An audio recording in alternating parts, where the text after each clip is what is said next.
Good evening, everyone. Good evening. Thank you for joining us here tonight, and welcome to the District 3 Budget Town Hall.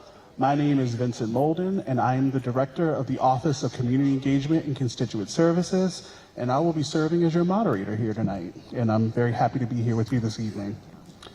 This town hall is part of our annual Budget Town Hall series, and this is your opportunity to let county leaders know what you and your communities think should be funded in the county's FY27 budget. This evening, we will hear opening remarks from your District 3 County Council member, Nathan Volke, then County Executive Stuart Pittman, and Budget Officer Chris Trumbauer will share a presentation about the county's budget process and the outlook for the FY27 budget. After the presentations, we will open the floor for public testimony, and you will get a chance to share your budget request. So, before we get started, I would like to take an opportunity to recognize Delegate Latoya Ngolo. Thank you, Delegate, for joining us this evening. And I would also like to recognize some of our department heads here this evening. We have the Director of Recreation and Parks, Jessica Lays. We also have Inspections and Permits Director, Mark Wiedemeyer. And the Director of the Department of Public Works, Karen Henry. All right, and without further ado, Councilman Nathan Volke.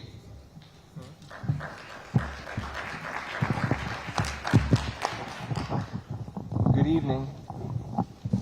Hopefully you all can hear me.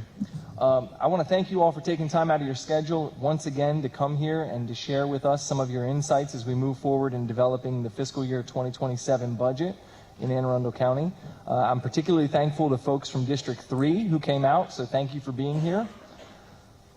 So, over the years, these town halls have they've changed in certain ways, right? Initially, these were conceptually going to be a chance for us to come out into the community and hear from people who don't normally get a voice or an opportunity to speak in front of us. But over the years, it has changed a bit, and what we've noticed is that a lot of the special interests in the county or different groups that are associated with different things where we hear from them regularly use this as an opportunity to come out and to share funding priorities that they have. And sometimes it gains media attention, sometimes it evokes public sympathy for certain things, but the concern that I have is I really want to keep it focused on the people that we don't hear from very often. That's extremely important for me, and I know for the county executive, because we have a lot of opportunity to hear from our public sector employees and those who represent them, but we don't always have the same opportunity to hear from people who are not in government. And so I really appreciate that opportunity to hear that. So I certainly am looking forward to hearing from everyone who's signed up, but I am most particularly and most especially interested to hear from District 3 residents who are going to come in and share things that probably are going to be new and novel. I can say in years past, we've dealt with issues like speed bumps, where certain communities have come in and said they need some help, and it's been very helpful for us. We have had other instances where there are really local issues that I've not heard of before, and I love hearing that. So I love when we can use these as an opportunity to hear that. I also want to start by hoping that we all can come to this discussion tonight and the testimony that we'll hear from the same place. And I think that's important because I want to be really clear that no one in the entire county who is making decisions is making them to try to cause harm to other people. During my first few years on the council, we confronted this during COVID, and there were certain members of the council who believed that people that didn't agree with them were making decisions because they wanted to see fellow citizens basically die because of these decisions. It was outrageous, and it was outrageous that it was the belief, and it was outrageous that that was what people would say or feel internally as we're all in government working together. And the problem was it really damaged relationships on the council for us during that term. This current council has been much better, because obviously I'm in my second term, and we had not had this come up at all at any point. But recently some of these old things have come up, and I worry even tonight, having seen some of these other town halls, because these are all recorded and we get a chance to see them, that some of these same concerns are coming up. So to give you an example of what I'm talking about, We recently had a bill in front of the county council where the county administration and some of the county council members voted to change the way that we have to clear sidewalks. So thinking about this upcoming snowstorm, that's going to be an issue we have. You've got to make sure you clear your sidewalk, or there can be fines and the department can come out and do certain things. Ultimately, I voted against that for reasons of I didn't think that there were sort of the appropriate balances that were reached with this legislation. But when I posted about it, I didn't post that I thought that my colleagues on the other side wanted to kill people because they wanted you to have a heart attack or a stroke while you were 65 or 70 years old out shoveling a sidewalk, or that a person who had disabilities was trying to, we were trying to kill that person by making them shovel, because those would be outrageous statements. So I didn't post from that standpoint. I posted talking about the fiscal cost of it and some of the points that I just didn't agree with. On the flip side, earlier this month, we had a bill in front of the council where we're looking at replacement of lead pipes in the county. Now, you may know that we've outlawed lead pipes in this county since 1937. If you didn't, now you do. It's been almost 100 years. The discussion was focusing on approximately 8,000 houses in this county that, at this point, we don't know whether they have lead pipes or not. And the estimates from the folks who are in the know on this believe that when we get into the property and we are looking in the ground, we'll find maybe a little over 1,000 of these properties that need to have lead pipes replaced. We had a legitimate, spirited discussion on the council about how that should be paid for, whether that should be paid for by the property owner, whether it should be paid for entirely by the county, or whether we should do something where the county down the road could try to recoup costs, but the county would front the cost. In the end, the discussion centered entirely on how it should be paid for, not on whether it should be done, and certainly not on whether people should continue drinking out of lead pipes or not. But what happened? Another member of the council went online and suggested that everybody who'd voted against it wanted to see people continue drinking out of lead pipes so that kids would have brain damage. That type of statement is so problematic in our politics, right? And I say it and I bring it up in the context of this budget hearing because we're going to hear about staffing concerns, and those are legitimate. We're going to hear about public safety, that's legitimate. But at the end of the day, we all need to keep focused on the facts. And the facts are, myself, the county executive, and I sincerely believe everybody in the county decision-making wants what's best for this county. We do not want people to be injured. We do not want people to suffer. We do not want them to be hurt. So I would ask that as we go through tonight's hearing and as we get the input from the public, that we keep that in mind. Because if we can't start from that commonality, that everybody is here, and while we may approach the problem from different ways, that we all want the same thing, which is the best for Anne Arundel County, if we can't keep focused on that, then we ultimately are going to have a very hard time making any decisions together. So I say that because I have a sense of where some of the testimony may go, and I just want to put that out front. With that, I am really looking forward to hearing from all of you. I appreciate you coming out here and being here, and I'll now obviously turn it over to the county exec. And before we do that, I have one quick announcement. If you did not enter the auditorium through the doors and you saw a lovely staff, you may have missed the opportunity to sign up to speak. So if you entered through another set of doors, just please go through here and you'll see our staff and you can sign up to speak if you would like to speak later. And also, Skip Old has joined us. He is the CEO of the library, sitting in the back there. So just wanted to announce him. And now, County Executive Stuart Pittman. Thank you. Councilman Volke warned me he might be more than 2 minutes. We're not limited to 2 minutes, right?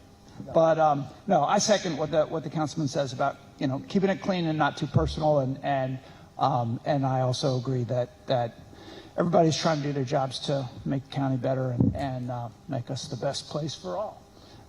And I've had this is obviously my last year as county executive, so I told Nathan earlier, this is our last dance together. We might figure out some ways to dance together. I know he used to dance on this stage, right? I mean, he used to act on this stage. You may not know that Councilman Volke is an amazing actor, but not when he's governing, of course. In high school. No. So thank you all for coming. These budget town halls, I will have done 64 by the time it's all over. And that'll be I think there's three more to go. 3 more to go, yeah, including one that's virtual in Spanish. So it's the beginning of the process. It's always a hard process. It's always there are always a lot more needs than there are money to pay for things, and kind of gotten used to that. But I feel the pain when I hear that there are needs that we can't meet.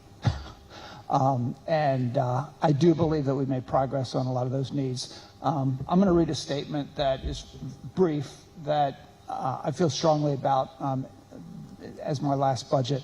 But before I do, I just want to say thank you in advance to our DPW crews, to our police officers, to our firefighters, to so many in-county staff. We had a call today with close to 100 folks planning for the storm. And the Office of Emergency Management coordinates those calls. And it's an extraordinary process to listen to. I've actually written about this in the past, that when our teams come together to plan for what could be a crisis or to address a crisis, they all know their jobs. They all report on what their departments are doing, and it's really it's pretty extraordinary how well it all works. There are going to be a lot of crews out there. There's going to be, if the predictions hold. One interesting aspect of it is that the predictions are that the snow will start with a light snow, and then it might turn to a wintry mix that includes ice. And so you may notice that there's a strategy on roads to get a lot of salt down first, then hopefully the lighter snow comes, but not to continue to scrape it down to the pavement, because then when the ice comes, you have a skating rink. So you may see a little bit left, so that we have some cushion there with the salt in it, and we'll just do the best we can. We can't control the weather. So thank you in advance for the work that you're going to do. And I want to thank the department heads who are here particularly, because they don't have to be. They come because they're taking notes, and they want to know what you think. And sometimes they take notes in text messages and send them back quickly, and the work gets done by the time you get home, if it's easy enough. So budgets are a statement of values and strategy. The 7 that came before this one demonstrate a belief that government matters. Our schools, our public safety, our environment, our health, and the people who live here all benefit when we invest in effective government. This is the last budget that I will present as county executive, and my commitment is to remain fiscally disciplined, to continue seeking the wisdom of our residents, and to prioritize opportunities for those among us who have too often been left behind. We enter this process with the highest bond ratings, the highest reserves, the greatest infrastructure investments, and the strongest workforce this county has ever had. This final budget must leave for the next administration a house in good order. So I'm going to pass it over to Chris Trumbauer. You can go up to the, okay. Our budget officer, who will help us understand a little bit about where we stand this year and what the process looks like. And then we'll hear from you. Great. Well, good evening, everyone. I think we're going to bring the lights down a little bit. Hopefully you guys can see that now. I'm Chris Trumbauer. I'm the budget officer. Going to run through a few slides here to kind of level set where we are and inform folks if they don't know that much about the budget process. Hopefully we'll be able to show you a little bit tonight. So the first thing, and maybe the most important thing, is to explain the timeline of the process. And if you see the chart that's up on the screen here, we're still very early on. We're in the blue. And what that means is no decisions have been made yet. And that's important because we want to hear from the public and the constituents. We want to hear now before decisions have been made. If we were doing these, right before we introduced the budget, everything would already been decided and it would just be window dressing. But this is real. We want to know input, and I have personally seen issues that have come up in these town halls been brought to our attention, and we've been able to do things that were otherwise not on our radar because of these efforts. So I think these town halls are very important. But as you'll see here, we're in the blue phase. That's the budget development phase. Just yesterday, we got the department requests for what they want us to fund in their budget. So we're going to review that in the budget office, and we make recommendations to the county exec and their budget team, then make final decisions. We introduce the budget to the county council on May 1st. That's where you see the color change. After May 1st, the budget is in control of the county council. So they review it with their team of auditors and analysts, and then they can make amendments. They can ask for supplemental additions to the budget, and then everything gets tied up by June 15th. So that's only 45 days. So it moves fast after introduction, but the fiscal year starts on July 1st. So that's kind of a little bit about the timeline. Next, we're going to show you where does the money come from.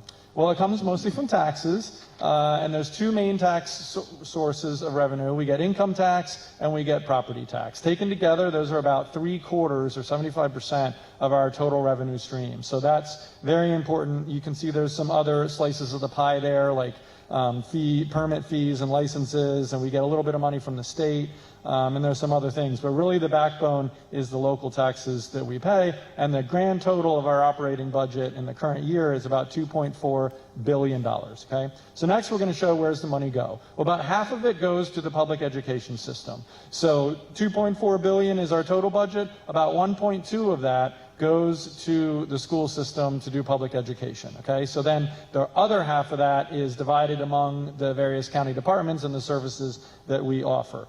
And you can see how they're apportioned there. You can see our land use departments, and public safety is a big section, and then general government is kind of, you know, the boring departments like Office of Budget that just do all the things to keep the lights on. Okay, next we're going to talk about the current budget highlights. We're about halfway through the budget year. We did a pretty good budget this year. I know that because Councilman Volke even voted for it. So that's like our seal of approval. And what we did is we cut property taxes, so that's good. The property tax rate is lower than it was the year before. We were able to do the maximum contribution to our reserve fund. We call it our rainy day fund, and that is money we hold in reserve for when there is a recession or an economic downturn. We were able to extend some of these critical programs in health and human services that we may have started during the pandemic, but we found that they're doing a lot of good for a lot of people, even though there's not a pandemic anymore, so we kept some of them going. We invested the most ever incremental funding in the Board of Education, $52 million of new funding compared with the year before, so that was really important. We created over a dozen new public safety positions, and we did all of this while maintaining the best possible bond rating that you can get from the rating agencies, and that's important because it keeps our interest rates low on our debt, and it's also a kind of a seal of approval that the county budget and fiscal foundation are in good shape.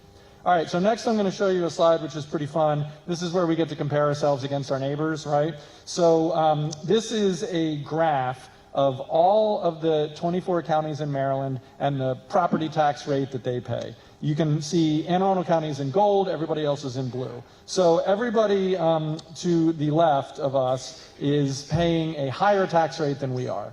And we are the 9th lowest in the state of 24 counties. The only counties that are paying a lesser property tax rate than us are rural counties on the Eastern Shore or Western Maryland. So it's a good deal to live in Anne Arundel County.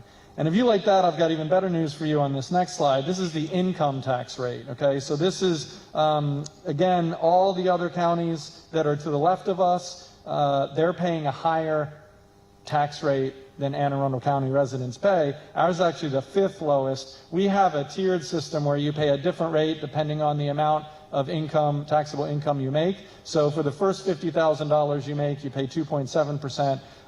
For the next amount of income up to $400,000, you're paying that 2.94% rate. And then if you are fortunate enough to make more than $400,000, then that income above $400,000 is taxed at 3.2%. So most folks fall in the range where the majority of their income is taxed at 2.94, and you can see that sets us up pretty well relative to other counties. All right, so next I think we have a slide on our rainy day fund. This just shows you visually we've been able to build those reserves up. That's very important. We've been able to do that in partnership with the county council. We've had to pass a couple bills and raise the limit of what we can hold in reserve, and that's really, really important for when there is the next economic downturn. If we don't have enough money in reserve and we can't fill those gaps, we may have to reduce services or lay off or furlough workers, and we certainly don't want to do that. We want to keep those critical services going for all of our constituents. So as county executive Pittman mentioned, this is his last year in office. This is the last budget that he will propose. And, we got a little bit of reflective, and we wanted to show some appreciation for folks that have helped us build this strong foundation. And we want to start with the county council. So we can't get anywhere with the county council. Council members, especially in the budget process, they have the ultimate say as the final fiscal authority. And we passed some really good budgets, and we'd like to thank our partners on the county council. Also, our county workforce and the bargaining units and the labor groups, really hardworking folks, really dedicated, and we've developed good partnerships with them over the years. Our department heads, a few of them are here tonight. They're kind of unsung heroes that mostly work behind the scenes, and them and their teams have been able to do some amazing things over these last 7 years, and we are definitely appreciative for that. And then finally, half our budget goes to the Board of Ed, and we have a really good partnership with them and the superintendent and the Board of Education, and that's critical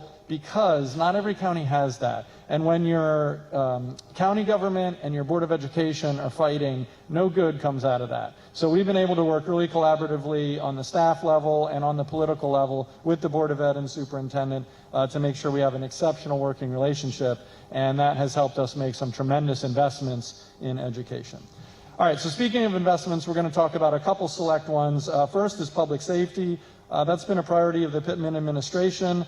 Since this administration came in, we've been able to increase salaries for public safety almost 44% since 2018. So that's a huge investment. We've been able to fill about 164 public safety positions during that time. There's lots more to go, and that's challenging, but we're doing the best we can to continue to grow those forces, but we're proud of the progress that we've made so far. We've been able to bring vacancy rates down slowly but surely, and we're looking to continue that momentum in the years to come. Also want to talk about a little bit about our school system. Big investment there too. This administration, when it came in to now, has increased funding by almost $300 million. That's 43%. That's a huge amount of money, but we're getting a return on that investment. We're reducing chronic absenteeism. We now have 15 five-star schools in the county, and more than half of our schools are four-star schools. So you look around, that's a state assessment. You look around at what Anne Arundel County is doing, and we're doing some great stuff in our school system. We improved teacher salary a couple years ago from 19th out of 24 jurisdictions, the starting salary for teachers. We moved that all the way up to 4th. And then the retention rate is getting to be very high, and vacancies are going very much downward. And I'm going to show you on this next chart a little bit about that.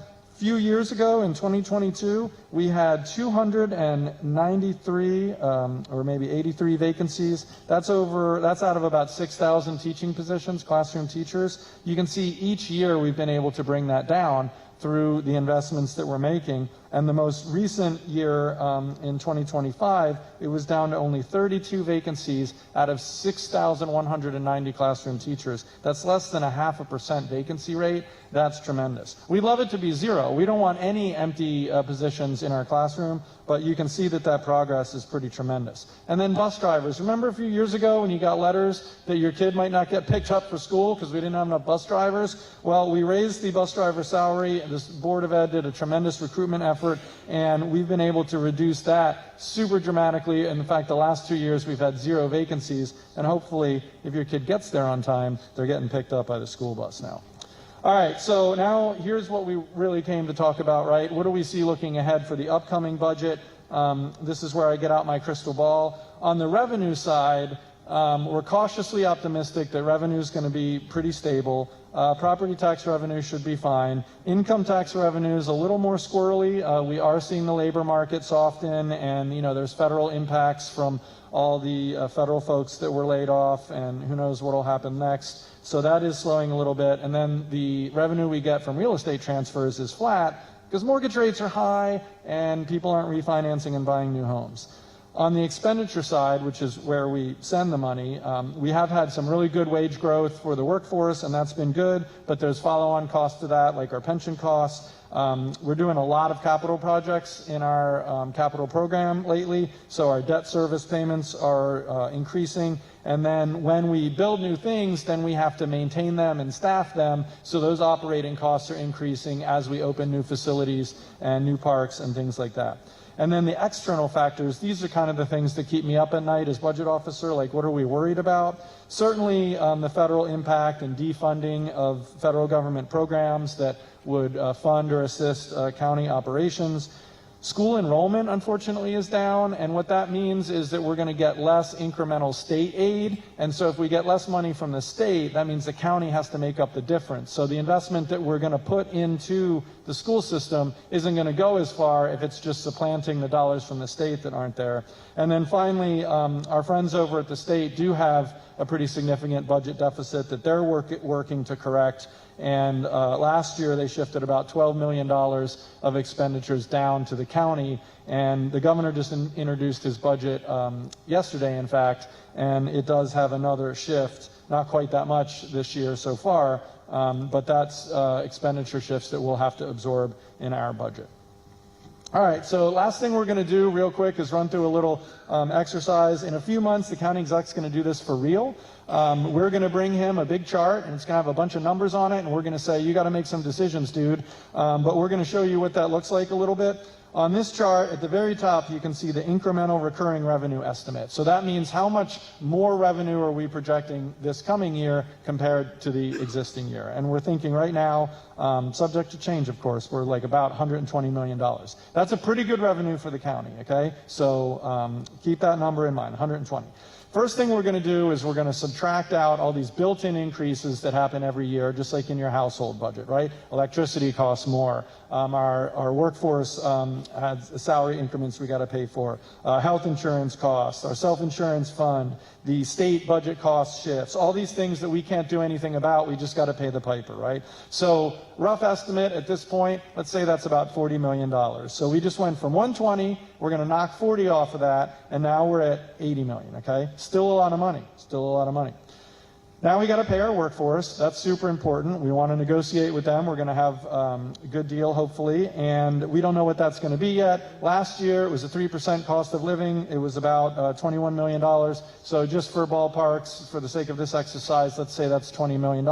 So let's take another 20 million off the 80. So now we're at 60 million, right? So we just cut that 120 million in half, and we haven't even spent anything on the things that we have a choice on yet, right? So look at that bottom thing. It's stuff like incremental funding for our library system, the community college, what our department directors are going to ask us to do above and beyond last year, right? But the big one, and the one we've got circled, is the incremental funding for the Board of Education. How much more money are we going to give them? Well, $60 million is still a lot, right? Keep this in mind. The superintendent's request for county funding of what they would like to do in and of itself was $100 million. So I just showed you in this exercise that we have $60 million to try and spread around in all those things, and just the Board of Ed request was for $100 million. So what that means, when you heard the county exec say that this is a challenging time because he's going to hear all this great stuff and he's going to want to fund it all, we don't have the resources to do everything, so we're going to have to pick and choose. We're going to have to make every dollar stretch as far as we can and prioritize, okay? So that's why it's so important you're here. It's so important that we hear from folks, because we do have some tough decisions ahead, and we want to do the best that we can. Now, the final couple slides I'm going to show you is just where you guys can go get additional information if you'd like.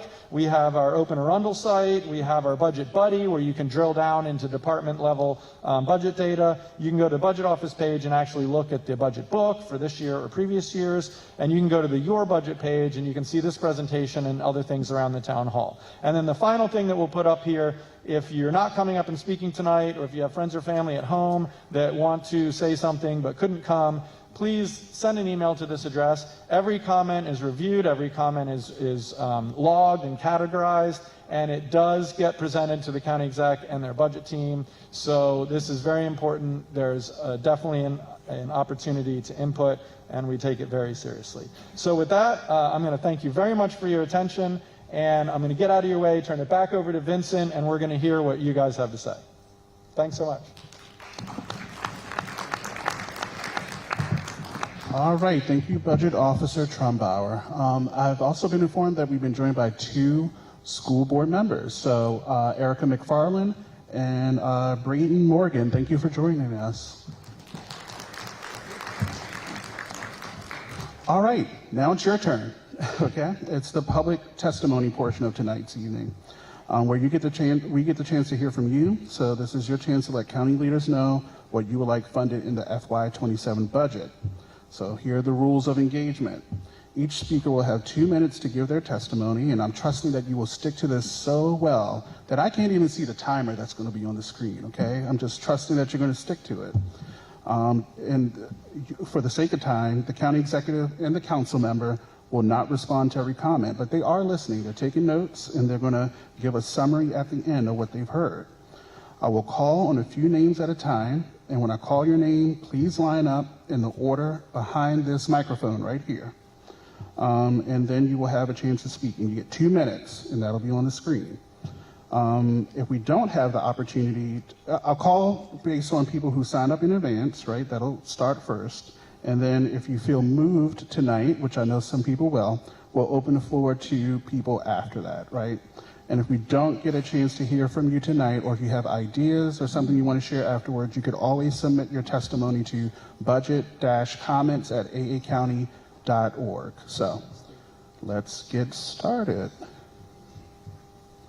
So first up, we have Cade Shannon, Chuck Thompson, and Tim Swan.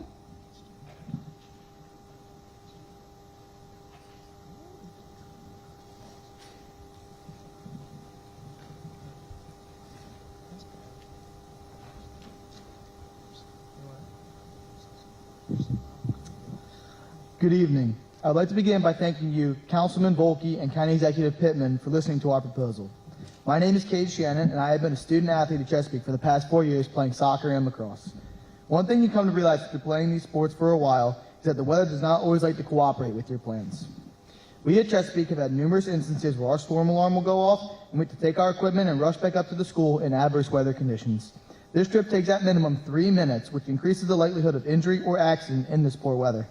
Once up at the school, both the home and away team must wait in the same area, which can create more problems if said game is between rival schools or is close in contention. For Rec and Parks, however, the school is not accessible, so youth athletes competing at our stadium have nowhere to go if the weather becomes poor. With the addition of a field house to our stadium, these problems disappear. Both high schoolers and youth athletes alike would have safe and easy access to cover when storms roll in, and separate areas for both home and away teams if the weather turns bad. I cannot emphasize enough how beneficial a fieldhouse would have been in the past and could be in the future. I also know how grateful the Chesapeake community would be if you considered our proposal for funding to build Chesapeake a fieldhouse in the budget. Thank you.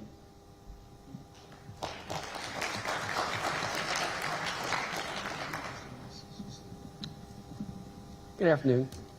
There's been a lot of talk lately about affordability. So if you want to help us, then right-size the county government and reduce our taxes. The growth of county, state, and federal taxes is breathtaking. For example, using your budget reports, FY26 county population is estimated to be 5% higher than FY19, while the estimated general fund tax increase over the same time period is estimated to be 53% higher. That's a tax factor of 10x being leveled on our residents. And state and federal tax increases are even higher. And just a quick side note, when I'm talking about right-sizing, we were talking about the school system. The budget for the school system is going up by 42%. Employees have gone up by 13%, but when you look at the details, out of 1,382, 540 are teachers, and 842 are all other. So there's things within these budgets that are driving this cost growth that need to be addressed. And all in the school system, the enrollment's only up 2%. So this government is consuming our wealth and making everything unaffordable. For 40-some years, I've been busy supporting my family and never really thought twice about this. But after a couple of aha moments, the light finally came on. The Declaration of Independence should inform all legislation and executive powers. The role of government is to secure our rights to life, liberty, and pursuit of happiness. That is to protect us against fraud, violence, predation, and misrepresentation. It's not a right if it's a claim on the productive labor of others. And from a philosophical point of view, Abraham Lincoln summarized it nicely. With some, the word liberty may mean for each man to do as he pleases with himself and the product of his labor, while with others, the same word may mean for some men to do as they please with other men and the product of other men's labor. So really ask to take a look at the details within your budgets and take out the non-value added and give the taxpayers a little break. Thank you.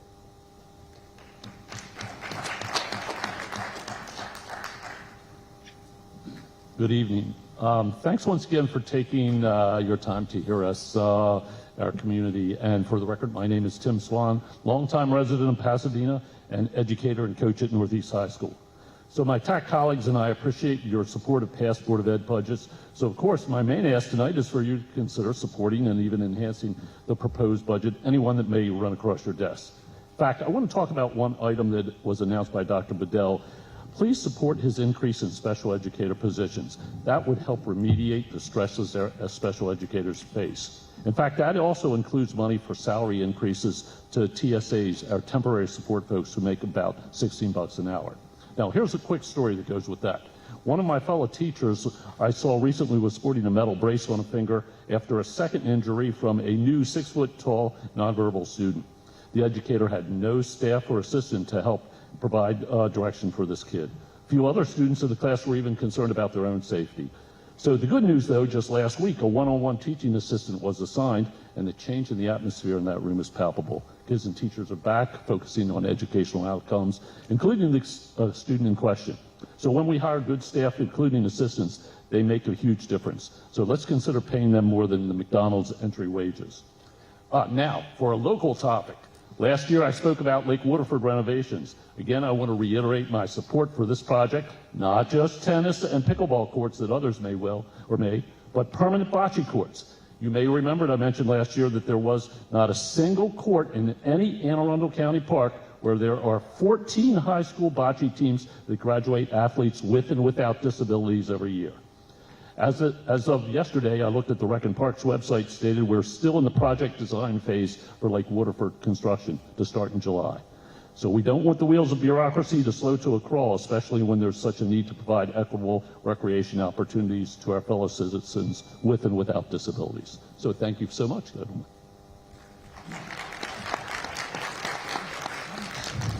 All right, great job. See, I trusted, and everyone did it under 2 minutes. Thank you. So we got our next group, Erica McFarland, Paul Higgins, and Joseph Campbell.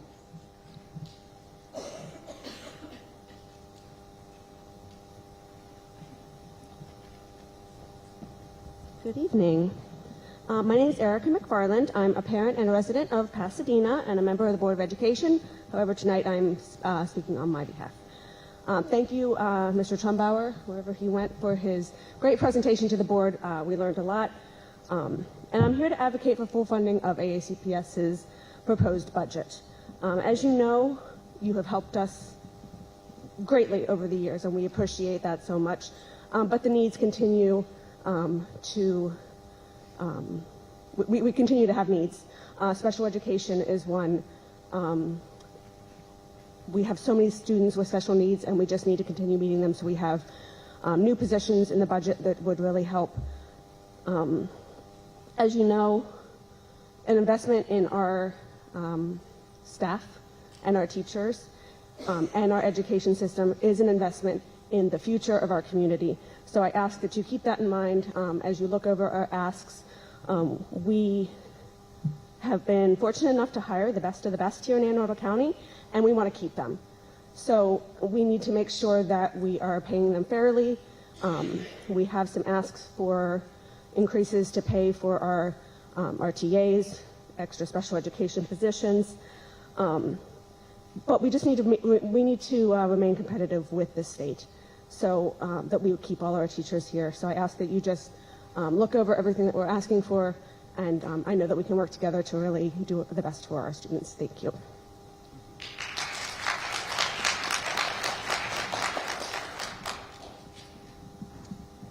Good evening. I'm Paul Higgins. I'm president of the Woodholm Circle Community Association. I'm a graduate of Anne Arundel County Schools. I'm a 65-year resident of Anne Arundel County, and I'm a District 3 resident. I'm wearing my red tonight because at District 1 we heard people talk about the needs of the county versus the wants of the county. I think that was a line used last night. I thought it was very well used. I want to talk on a couple issues. One, public safety, okay? We need to support our public safety people, okay? The quality of life in this county relies on the safety of the residents of this county. So I'm asking for their support. Two, I've been, I guess, on a pilgrimage, if you want to call that, for about 15 years, several administrations back, about the Jumpers Hole Road project. Today, we are at 30% design. I think we were just a little closer, or not quite that far, when we pulled that construction money last year. We wanted to see what the project is going to look like. So tonight, I'm asking we continue to hold the construction money in the budget, okay? Don't move it forward till we can see a full design. None of these shell games where, you know, the planning and the design people hold back right at the budget cycle, questions get asked, oh, we're going to get there. Well, Mr. Volke, you asked those questions last year, and they said we'd be there. We're not there today, 365 days later. So I'm asking that money be held. And if you want to do something with the money, and you want to give it to the popular vote, okay? Chesapeake High School, stand up. Stand up. Those people are showing up at every meeting. Keep the money in District 3. Start the design on their field house. Thank you.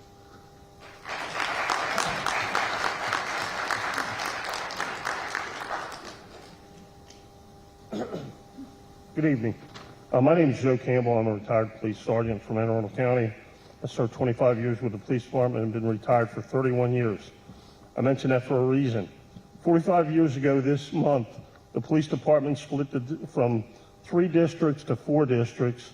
At that time, each district was divided into 4 sectors: Adam, Baker, Charlie, and David. Those 4 sectors were divided into 3 patrol areas. I'm here tonight to address the staffing issue for the police department in the upcoming budget. This administration, in my opinion, has done a great job in increasing salaries and benefits, yet you still struggle to hire and retain police officers and firefighters. The problem, I believe, is more the fault of the General Assembly taking away certain protections from the police department and allowing the Attorney General to have powers he shouldn't have. The police department recently published statistics touting reduced crime rates. Do you know why that is? It's because of the men and women working patrol. They are the first line of protection and deterrence. For 45 years, we have robbed Peter to pay Paul. In the past, you've tried to increase staffing, which led to the formation of specialized sections and units. I'm not opposed to them because I had the honor to serve in several of those. The department, again, after 45 years, just put patrol on 12-hour shifts to address the staffing issues and shortages. Yet when I checked the website today, the 4-district, 4-sector, 3 patrol areas are still showing. I ask, as a now 31-year tax-paying citizen, to increase the staffing for patrol. There's no doubt that we are below the national standards. Please consider adding more patrol officers to the upcoming budget. Thank you.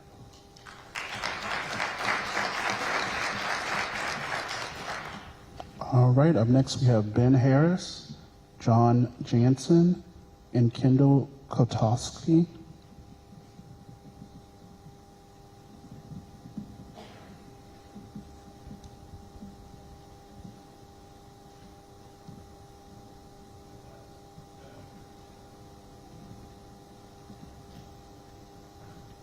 Good evening, folks. So I'll start off talking about Valley, Duval, and Fort Smallwood roads in Pasadena. The first thing, if you think about some of the projects that are in the works or in the planning, the Duval sidewalk project, which you guys are trying to acquire property, the Fort Smallwood sidewalk project, which is ongoing, I think it's a good time to start putting four-way crosswalks at that intersection. The second part about this intersection, again, Duval Valley, Fort Smallwood, is over the summer it was repaved and repainted. On Valley to go to Duval, they painted very helpfully left-hand turn arrows, right-hand turn arrows. No way to go straight across to Duval to get to the library or anything else like that. I would speculate probably close to a dozen times I've almost gotten, sideswiped by somebody else who's new to the area because they're like, okay, which lane do we use? They haven't lived in Pasadena for 35 years to know that the left one is the straight. So I filed a ticket using See-Click-Fix, I want to say August. It was closed because it was a state issue. So I filed a complaint with the state highway administration. They said, no, it's a county issue. So I went back to the county and I contacted them and I heard nothing. So I was like, all right, I'll get around to it eventually. 2026, New Year's, hey, why not? New Year's resolution. So I'm at the Shell station yet again. I'm in the lane. I almost get creamed as my New Year's resolution. So I'm like, all right, let's open another one with See-Click-Fix. Closed, as fixed. Even though I was just there, and it's still a left turn arrow and a right turn arrow and no indication as to which lane goes straight. So I went out and I took pictures, and I opened up another ticket with, I want to say Bureau of Highways, and closed with a work order. But this one is actually kind of funny because I called them up and asked them about this work order, and they said, oh yeah, we can't do it over the winter because the paint will come right up. We need to do that during the warmer months, like August, when I originally opened the ticket. Thanks. All right. Really quickly, I want to give a quick shout out to Natalie Banks in the back there. She's with my team, and Tanner Halloran. They're in the back taking notes for us. Please make sure you speak directly into the mic so they can hear you, and we can always do some follow-up as well. Good evening. My name is Kendall Kotowski, and I'm a student athlete here at Chesapeake High School, and a proud member of our Athletic Leadership Council. I'm here today to explain why it's necessary for my high school to have a field house, especially for students who use wheelchairs or have other mobile disabilities.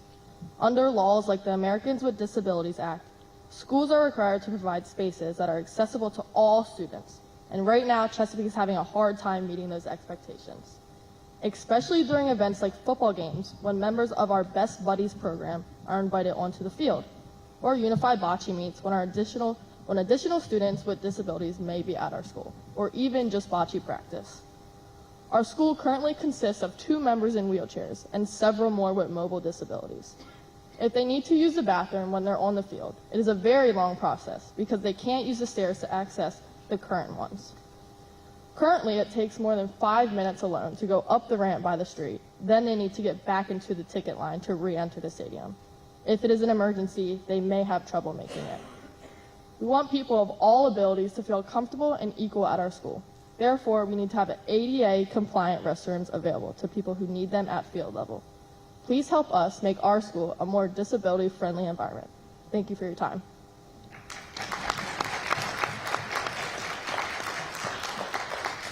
All right, up next we have Adam Palenkis, Heidi Smith, and Connie Cooper.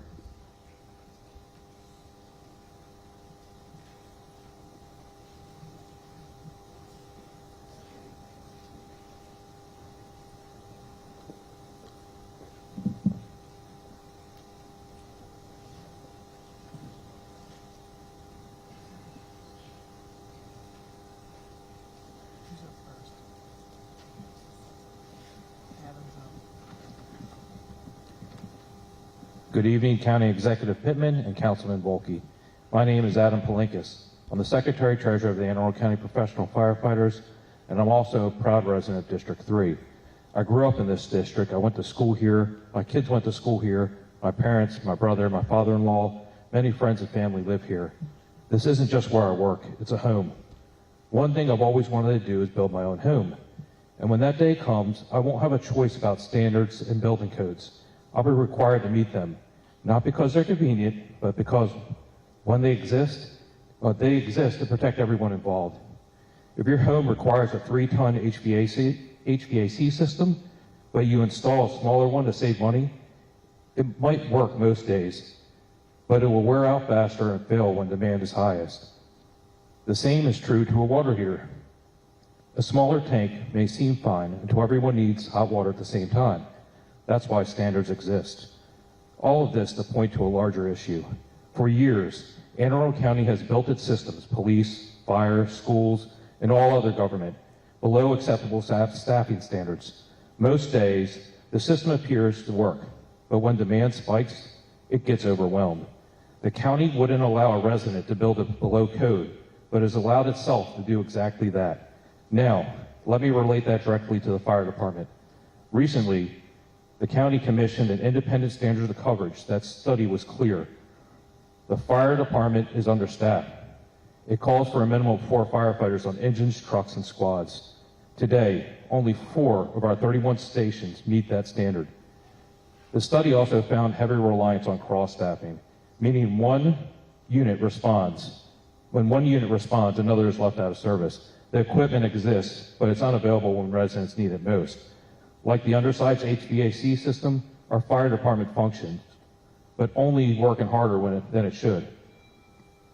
And like the undersized water heater, when it fails, demand spikes, when emergencies happen at the same time. I'll leave it at that. Thank you.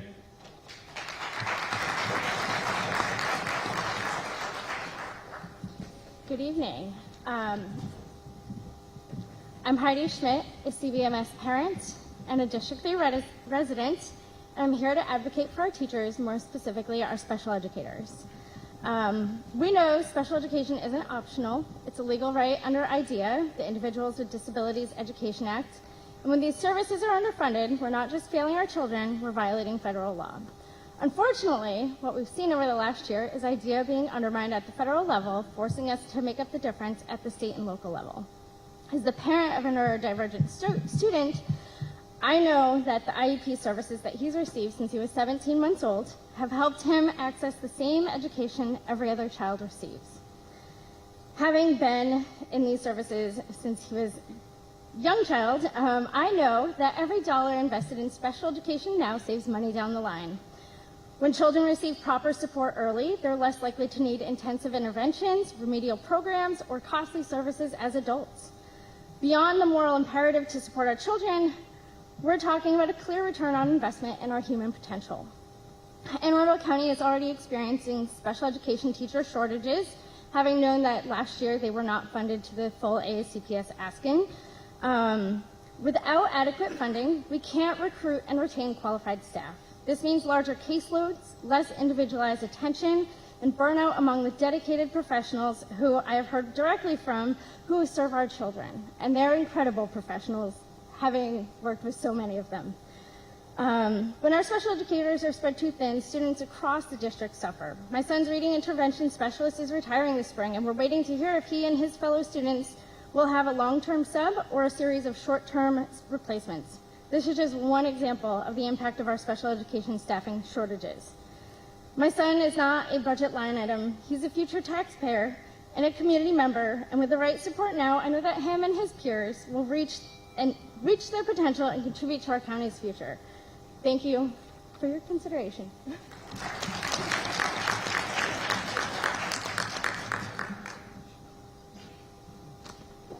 Hi, I'm Connie Cooper, a resident of District 3 and Executive Director of Hope for All. Thank you so much for having me, County Executive Pittman and Councilman Volk.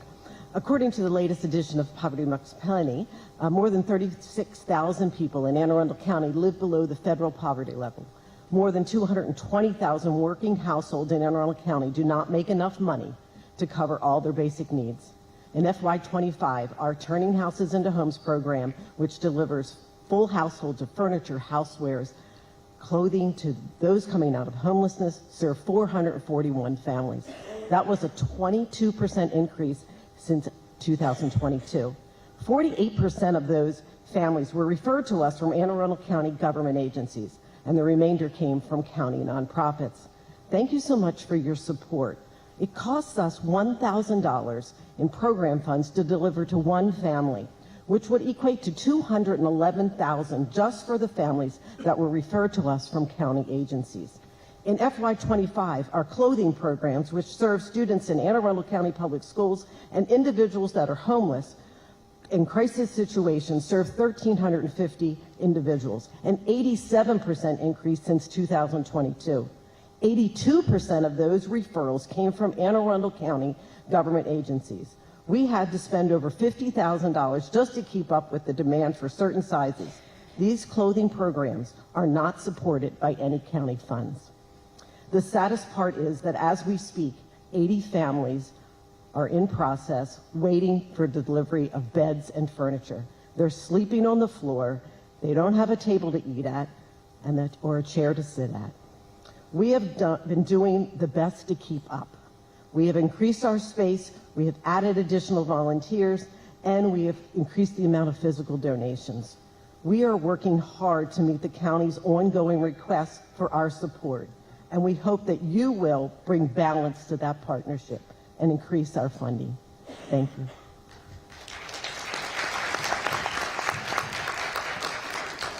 All right, up next we have Norman Betchel, Fred Martin, and Ben Harris.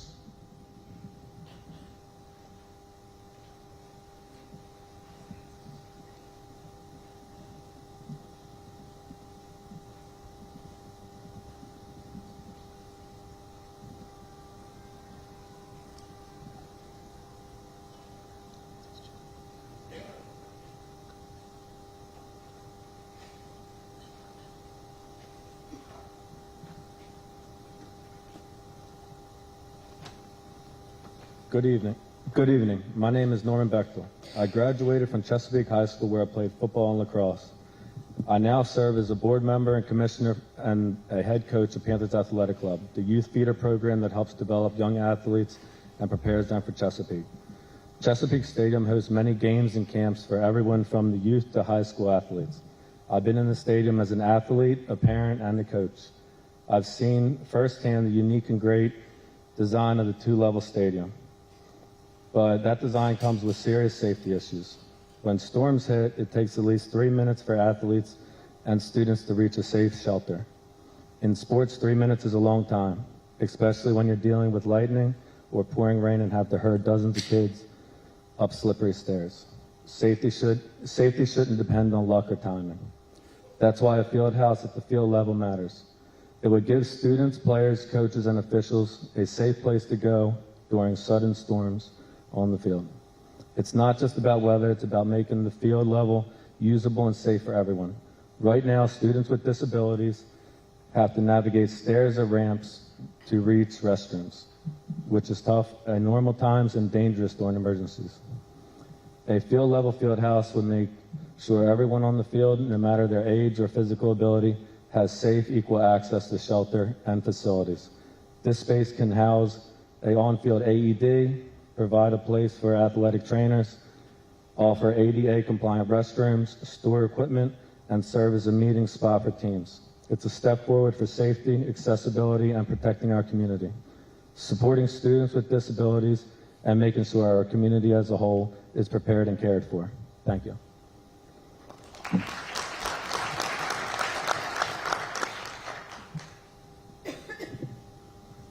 Good evening. My name is Fred Martin. Been serving the Panthers Athletic Club for the past 13 years in the community. Past 5 years I've been the commissioner of the football program there. Recently I've been added to the coaching staff here at Chesapeake High School. So we need this field house, one, as you heard from these students. When this storm hits, they're running across, taking 3 minutes to get to the school, and who are the drivers that are in this school when they're running across this campus? Students. You can take a person that's been driving for less than 2 years, kids running across in the storm. We're one tragic accident away from something severe happening here. Our ADA compliant athletes and all that, they don't have a place to go when they're on the field. It takes time to get them up and down the field that they're losing from participating in their athletics. This will give us the ability, once, like Norm said, to have AED on the field. Right now, if something were to happen, we have to run up the steps to the snack shack. If it's adverse conditions, you're another injury away from that AED, taking longer to get to that athlete if something happens. As you know, when it comes to AEDs, the quicker you get it to somebody, the more chance they have to survive. Right now, as you know, our school does not have drinking water. We have to have bottles and all that stuff because it's a place to store these bottles at field level. Multiple times throughout the summer, we're running out of water on the hot days that we have to send our trainer up to go get the water. That could take time, especially if you're in heat advisories and all that. You're shutting down practice. So, the sooner we can get these waters to the athletes, the better. And the last thing, it gives us the ability to have a cold tub at field level. As we know in the past, at the University of Maryland, we lost an athlete, Jordan McNair, to a heat-related injury that died on the field because they couldn't get him to a cold tub soon enough. So, thank you.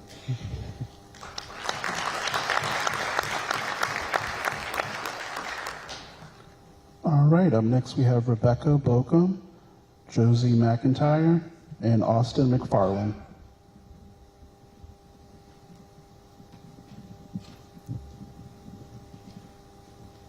Hi, I am a teacher and also a District 3 resident. In Anne Arundel County, teachers are dealing with larger class sizes, fewer special education supports, and a workload that keeps expanding. Not just instruction, but mental health support, crisis response, case management, and anything else that lands in the schools when other systems are broken. We are asking for funding for 82 special education positions. That includes 8 speech and language pathologists, as autism diagnoses and speech needs continue to rise. 10 ELD teachers in a county where multilingual learners are growing every year. In addition, we need to fund 2 counselors, 1 social worker, and 1 PPW. These are not extras. These are the people who keep students regulated, learning, and safe. Educators are still showing up, but burnout is rising. A 2% cost of living adjustment does not keep up with inflation. Housing didn't go up 2%, groceries didn't go up 2%. When salaries fall behind, educators are forced to work more, take second jobs, or leave the profession entirely. From a budget perspective, that's not efficiency, that's deferred cost. Turnover costs money. Chronic understaffing costs money. Special ed vacancies cost money when districts have to end up paying later for compensatory services, compliance failures, leading to more legal fees. We need salaries that keep up with inflation, we need funding for additional special ed positions, and we need wages that allow education support professionals to live on one job, including raising TSA hourly pay so we can recruit and retain the staff our schools depend on every single day. You can't buy groceries with gratitude, and do more with less is not a sustainable financial strategy. Thank you.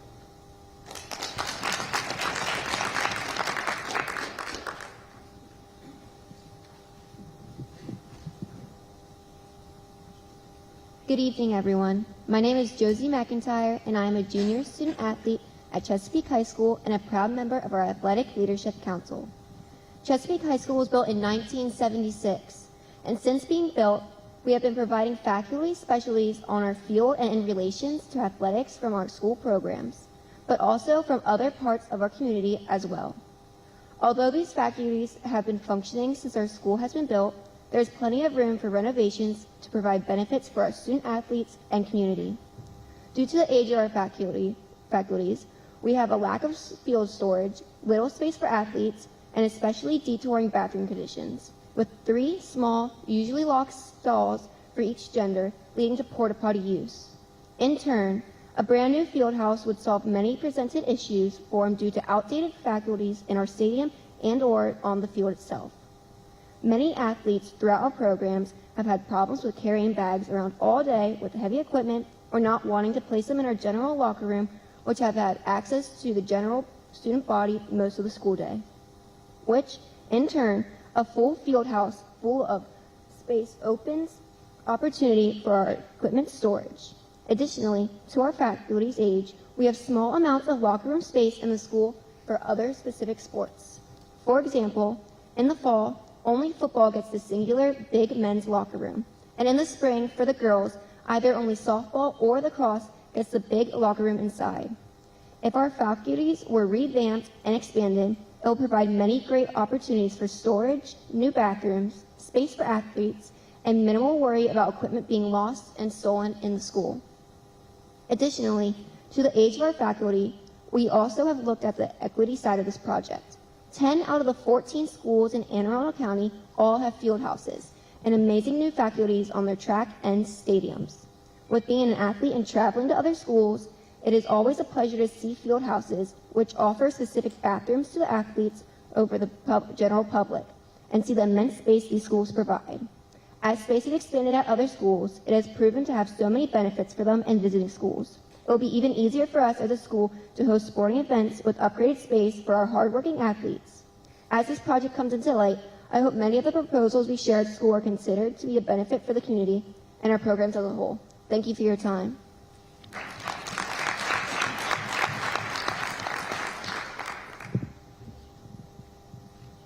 Good evening. My name is Austin McFarland. I'm a senior at Chesapeake High School, and I'm a four-year varsity scholar athlete for both field hockey and lacrosse. I'm also a member of our Athletic Leadership Council. Sports have helped shape my life. There are approximately 600 athletes at our school, demonstrating that athletics is an integral part of our community. I'm here tonight to advocate for a crucial addition to our high school, a field house. Our athletic programs are more than just extracurriculars. They're integral to the development of our students, fostering teamwork, discipline, and physical well-being. Moreover, storage is a major issue at Chesapeake. As you know, our county fosters equitable access and opportunity. Currently, our sports equipment is scattered across various locations, leading to disorganization and potential damage. Each sports team has rotations for upperclassmen to transport equipment and vehicles in order to both practice and participate in games. Like other high schools, adding a field house would centralize storage, ensuring equipment is properly maintained and readily accessible. This not only saves time, but also reduces the risk of injuries caused by disorganization of equipment. Investing in a field house is an investment in our students' future, providing them with the resources they need to excel athletically and academically. Thank you for your time and consideration.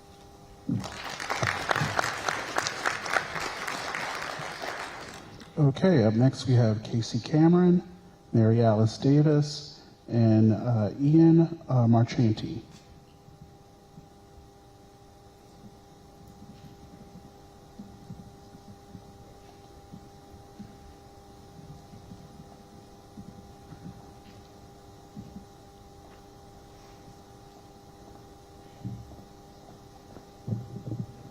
Good evening.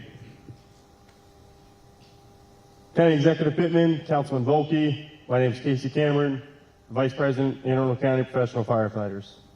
Most importantly, a proud firefighter and paramedic who serves this community and resides in District 3. County Executive Pittman, January 16th weekly newsletter, you asked, how safe do you feel? You said public safety is the most fundamental obligation of government. So tonight, I'm going to answer that question using facts from the third-party standards of coverage and not feelings. 4 firefighters and fire apparatus is the national minimum standard. Not 3, not we safely do it with 3 and it's okay, not acceptable. Do you feel safe knowing that out of 31 fire stations in this county, 27 do not meet the national standard? Do you feel safe knowing that Anne Arundel County has 531 miles of shoreline? But we don't have a single fireboat staffed 24 hours a day or 7 days a week. Do you guys feel safe knowing that every surrounding jurisdiction, Baltimore City, Baltimore County, Howard County, meets the national minimum standard? Anne Arundel County does not. Do we feel safe knowing that last Saturday night in Orchard Beach, when the fire ripped through the townhome, 2 rescue squads, 2 fire engines, and a tanker sitting very close to the scene were out of service? Not because they weren't needed elsewhere, they just weren't staffed. The closest apparatus that had 4 on it was coming from Central and Glen Burnie. Do you feel safe knowing that when your home is on fire, you have about 3 minutes to escape, yet 87% of this county is protected by fire engines that don't meet the national minimum standard? Do you feel safe knowing that most days of the week, most hours of the day, Anne Arundel County runs out of all EMS transport units? These are not hypotheticals. This is the reality of public safety in Anne Arundel County right now. You ask the public, how safe do you feel? The real question tonight is this: what level of safety is this administration willing to fund? Firefighters did not create the staffing crisis. We're just the ones showing you what it looks like. So tonight, I'll ask one final question for everyone here. If anyone in this room still feels safe with that level of protection, stand up and show the county executive. Thank you.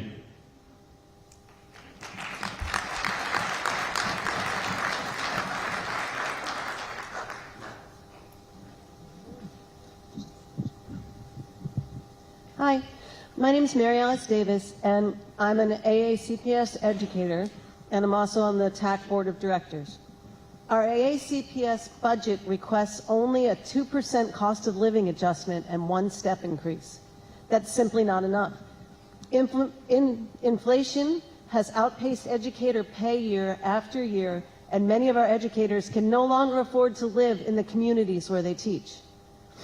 When we fail to keep compensation in line with our real cost of living, we risk losing talented, dedicated professionals, and our students pay the price. That's why TAC is advocating for an increased pay that at least keeps up with inflation. Fair compensation isn't a bonus, it's a necessity for recruitment, retention, and stability in our schools. At the same time, we must ensure students receive the support they deserve. TAC strongly supports fully funding the increased staffing already included in the AACPS budget request, including 82 new special education positions, including 8 speech-language pathologists to better serve students with disabilities, $7,022 for additional student support staff, school counselors, a school psychologist, and a social worker and a pupil personnel worker. $510,000 to increase hourly pay for temporary support assistants who provide critical one-to-one support for students with disabilities. We also have $900,000 and more to add 10 English language development teachers to meet the needs of our multilingual learners. These positions are not extras, they're essential. Investing in educators and student supports is an investment that student success, school safety, and the future of our communities. We urge you to fully fund these requests and to ensure AACPS is a place where educators can thrive and students can succeed. Thank you for listening.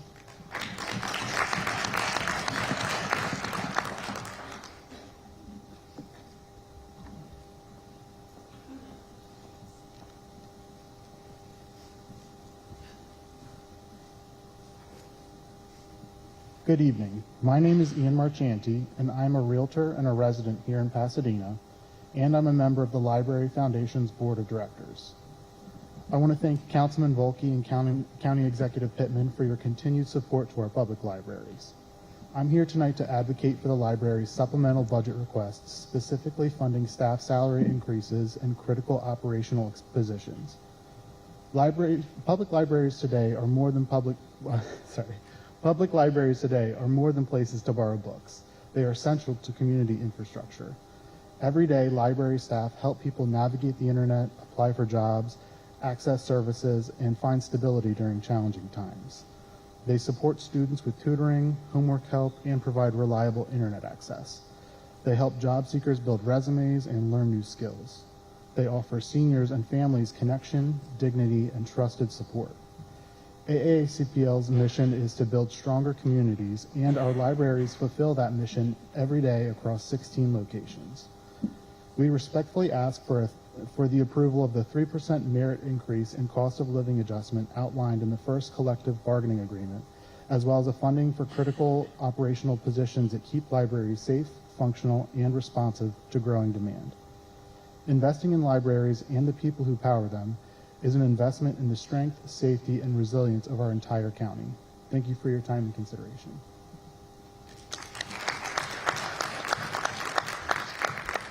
All right, up next we have Dr. Sean Ashworth, Michael Brown, and Brendan Maltese.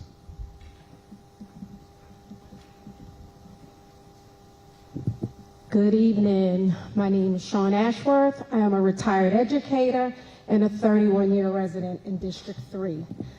I also oversee 2 food pantries and pop-ups, permanent food pantry in 2 different locations of our county. Thank you for this opportunity to share input on the FY27 budget.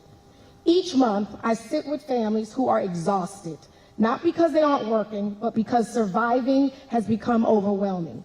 Parents tell me they're choosing between food and rent, groceries and medication. Excuse me. Increasingly, I'm also hearing fear. Families are afraid to come out and access food because of ICE presence in our county. Because of that fear, I now do more home deliveries, making sure that children don't go hungry simply because their parents are afraid to be seen. When families miss a pantry opening or a pop-up, the impact is immediate. It means empty cabinets, it means children going to bed hungry, and parents carrying shame for circumstances they did not create. Recently, I met a mother of 6 whose husband passed away. He was her sole provider. Overnight, her stability disappeared. Food assistance became the lifeline that helped her feed her children while navigating grief. Food assistance wasn't charity for her, it was survival. These stories reflect a larger reality. Today, more than 66,000 Anne Arundel County residents, that's 11.2% of our population, are food insecure, and 42% of our public schools who rely on reduced and free meals. The Anne Arundel County Food Bank is responding with over 52,000 instances each month, but the issues continue to grow. Thank you for your previous support, including $1.5 million in the FY26 budget. That funding has fed families, but if this support does not continue, the result will be fewer distributions, fewer deliveries, and more families falling through the cracks. Tonight, I respectfully ask that you include $2 million in the FY27 budget for the Anne Arundel County Food Bank, a budget that reflects our values. And tonight, I ask we choose to fund dignity, stability, and the basic human right to eat. Thank you.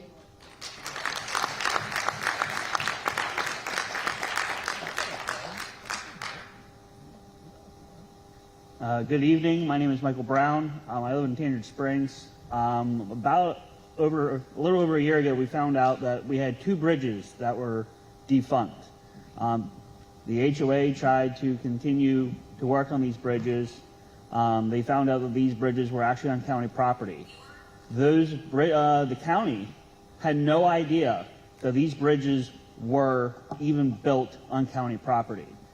This is a big issue. We have a lot of people who are walkers, joggers, that cannot use those to get through the community, including school children who go to bus stops in the one ladder section of the community, including students who walk to Sully Elementary that now have to take a much longer trip to get to school.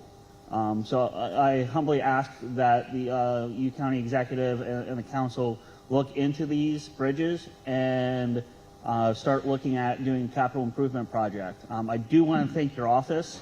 I actually do have a walk with them scheduled for tomorrow morning to get them more involved with this.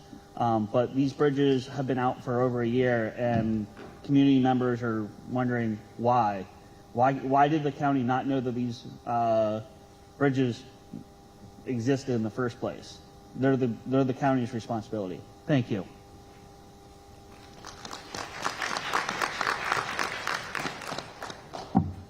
Good evening. My name is Brendan Maltese, and I'm the president of the Creekstone Village Townhouse Owners Association.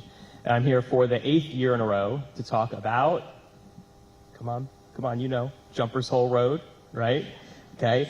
The project has finally seen its first visible improvement, which is a traffic signal at Evening Star Drive. It's been installed, but it's waiting for BGE to turn it on. In September, we were told the light would be functional by the end of November. I took my son riding on the B&A trail for the first time. He rode his little balance bike all the way past Marley Station. We don't have stretches like that in our neighborhood. Getting to the trail is much more of a pain than it needs to be. It requires either strapping bikes to the car for a 1-mile drive or crossing Ritchie Highway via Jumpers Hole Road. On your way home tonight, pass through that way and tell me if you'd take him on that road to get to the trail. Both of you need to do better on this. Mr. Pittman, it's your department, and Mr. Volke, it's your district. Our community expects you to get this done faster. The 60% design is being reviewed by DPW right now. I hope you're checking in on it frequently. Now, no longer speaking for my HOA, I ask you to fully fund the school system's proposed budget.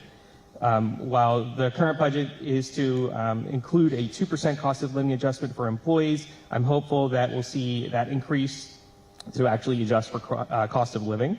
Social Security gets 2.8% this year, so I think that's a reasonable minimum to hit. I also hope you'll include the requested funding for musical instrument repair and maintenance, as well as marching band travel funding. I work for the Maryland Marching Band Association to run competitions on Saturdays through the fall, and I know that we would have more of our Anne Arundel bands represented if they didn't have to rely on strong boosters with fundraising machines just to get basic transportation like the sports teams get. And last, please fund the trails at Crownsville, including a connector trail to Bacon Ridge from Waterworks. The system of trails that we have in that area is really top-notch, and we should continue to make Crownsville a destination for hikers and mountain bikers. Thank you. The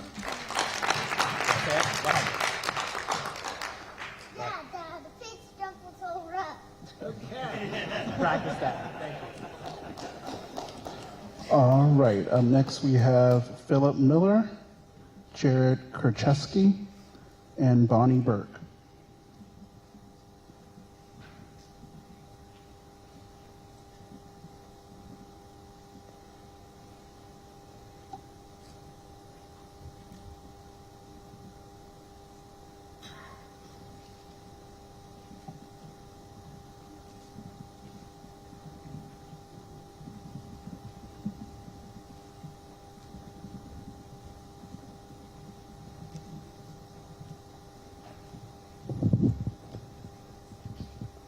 Good evening, Council Volke, County Executive Pittman. Thank you for allowing me to speak again tonight and hearing the needs of our community. I've been a county resident my entire life. I live in District 3. I've lived in District 3 for the past 10 years now. I've watched this county since I was a little kid. The fire department started out with drivers only. Staffing has been poor. Yes, staffing has increased some, but we get an increase and it just stops. Again, all we hear are the needs, not once, but the needs. Police, fire, teachers, sidewalks, everything for our community, everything for the citizens of Anne Arundel County. They're needs, they're not wants. And to the gentleman about taxes, prices are raising all the time. You continue to get champagne service on a beer budget. That needs to stop. In the 1970s, Anne Arundel County had a public fire tax that was in Glen Burnie, Ferndale, and Brooklyn. If you put a fire tax in, that's more money that can go to other distributions like schools, rec and parks, police. The citizens understand taxes need to be increased, but they want to know why and where they're going and make sure they go to the right places. Thank you.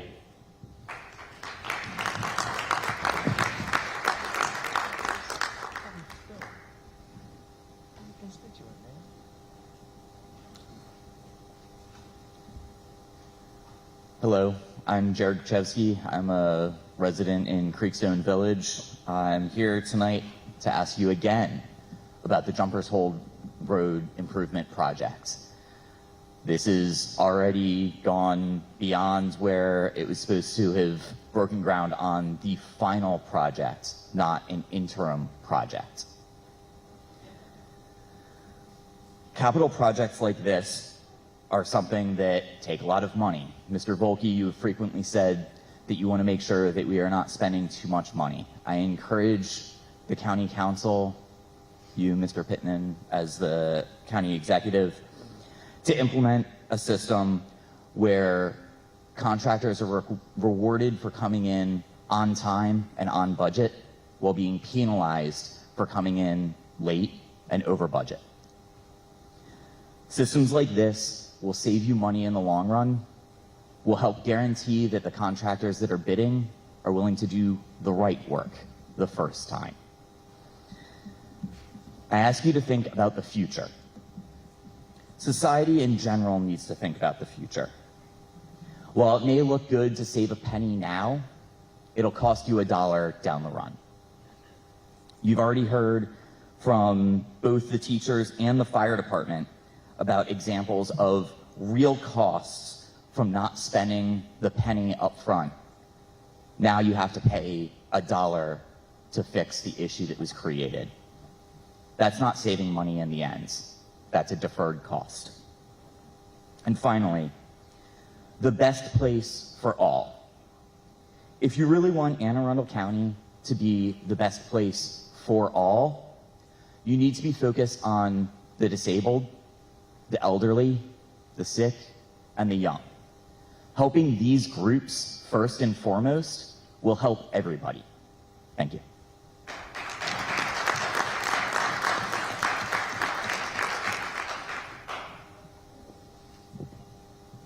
Hello, County Executive Pittman, Councilman Volke. It is good to meet you, and thank you for allowing me to speak tonight.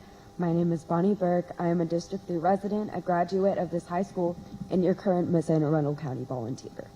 Last year, I became a volunteer at Anne Arundel County Animal Services. We appreciate how much you both have improved the shelter's budget and staffing, but there is still more that needs to be done, especially building a larger shelter constructed to modern standards, as the new county consultant report recommends. I will focus tonight on the one new staff position that we are asking for you to fund, an adoption and special events coordinator. This employee would promote available animals, counsel adopters, and provide follow-up to maximize successful adoptions. Currently, the front desk staffers, whose jobs do not include interacting with the animals, attempt to counsel adopters about their new pets while also processing their paperwork.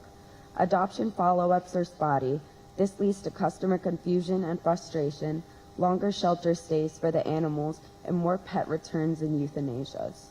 This shelter employee is a new job, also would be responsible for arranging for adoptable animals to attend special events throughout our county that are being held by other organizations, as well as oversee events at the shelter, such as an upcoming Valentine's Day special.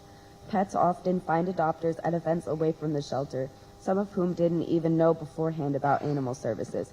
Unfortunately, the shelter has not been attending many of these events because this responsibility is assigned to an employee who already has more than a full-time job overseeing shelter volunteers and fosters. An adoption and special events coordinator will increase the number of successful pet adoptions and reduce taxpayer expenses. Please fund this important job. Thank you again for allowing me to speak.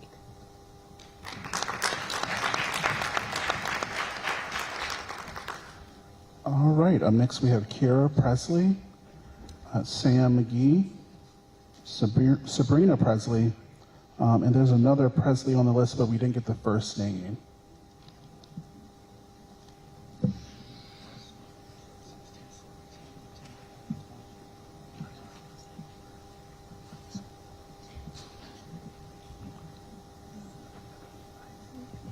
Good evening. My name is Kira Presley, and I'm a student athlete at Arundel High School. I'm here to urge you to support funding for a field house at our school. I'm sorry, could you speak into the mic? Is this better? Yes. Okay, let me get a little closer. I'm a thrower and on the track and field team. I compete in shot put and discus. Our equipment weighs anywhere from 4 to 12 pounds. On a typical practice day, we carry multiple implements at once, and sometimes we have to walk the entire length of the baseball pitch just to get our equipment where it needs to be. After backtracking the baseball field, there is no nearby weather-safe place to store our equipment. As a result, our equipment rusts prematurely, becomes unsafe to use, and has to be replaced more often. This is just one example of the issue at hand. Our field lacks ADA accessible bathrooms, accessible walkways, and safe shelter during extreme weather. That means some students, families, and community members are excluded from fully participating, not because they don't want to be involved, but because the facilities simply don't support them. A field house would solve these problems. It would provide accessible bathrooms, proper equipment storage, space for athletic training and first aid, and a safe place to shelter during bad weather. It would not only serve students, but also the many community groups who use our fields. This isn't about luxury. It's about safety, accessibility, and equity. Our school and community deserves facilities that meets today's needs. I respectfully ask you to support funding for a field house at Arundel High School. Thank you so much for your time.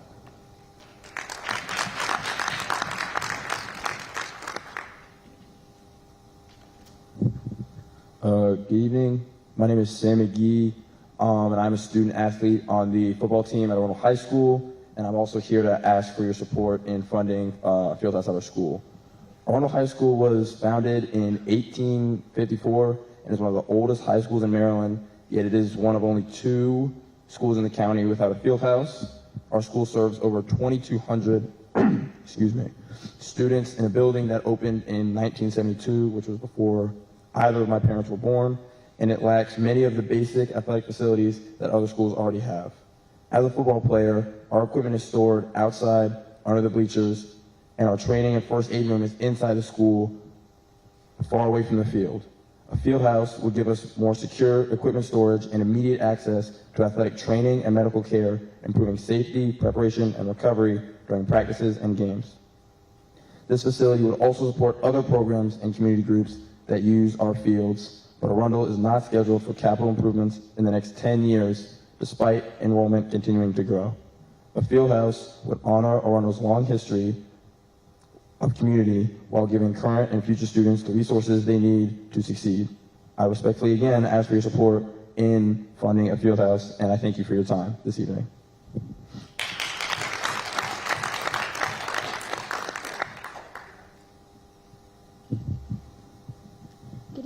Good evening, County Executive Pittman and Councilman Volke. My name is Sabrina Presley, and I'm a sophomore and 3-sport athlete at Arundel High School.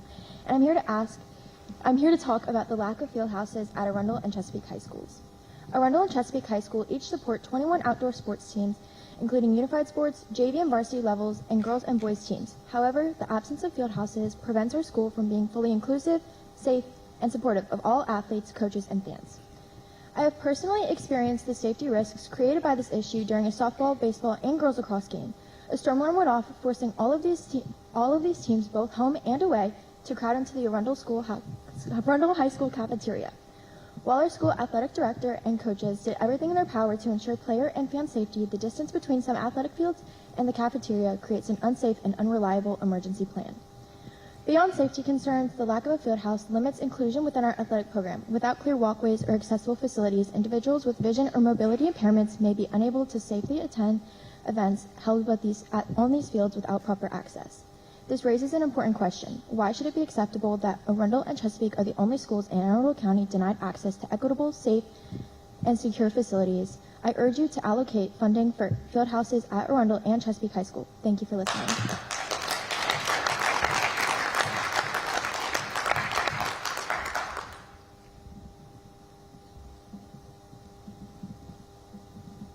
Good evening, County Executive Pittman and Councilman Volke. Thank you for taking the time to listen to all of our requests and perspectives. My name is Lubna Presley. I'm a 30-year resident of District 4, an Arundel alumni, PTSO Vice President, and a member of the Boosters. And I come to you tonight to advocate for funding the last 2 remaining schools in the county without a field house, Arundel and Chesapeake. Between our 2 schools, we hold 52 state championship titles, which also includes a marching band title and 1 national title. I won't say who that belongs to. However, it's not just about school sports, music, it's also about our communities. Every year, thousands of Anne Arundel County residents and their families participate in various outdoor recreational sporting and community events hosted at our schools. However, we remain the last 2 schools without field houses. As our county population and school enrollments continue to increase, we need additional facilities to support all of the extras that attract families to our county. We need field houses to provide safe space for training, storage to free up space in the schools that are now being inundated, and to provide safe places for shelter during inclement weather. And in Arundel's case, sorry, I can't speak to yours, but I can speak to Arundel's, we currently have non-existent ADA paths. We're talking dirt paths with divots. 0 ADA accessible paths in order to access these fields. I encourage you all to go look. So that everyone can participate no matter their ability. I hope that you will fund these 2 projects at our respective schools that will help over 30% of the county directly. Thank you.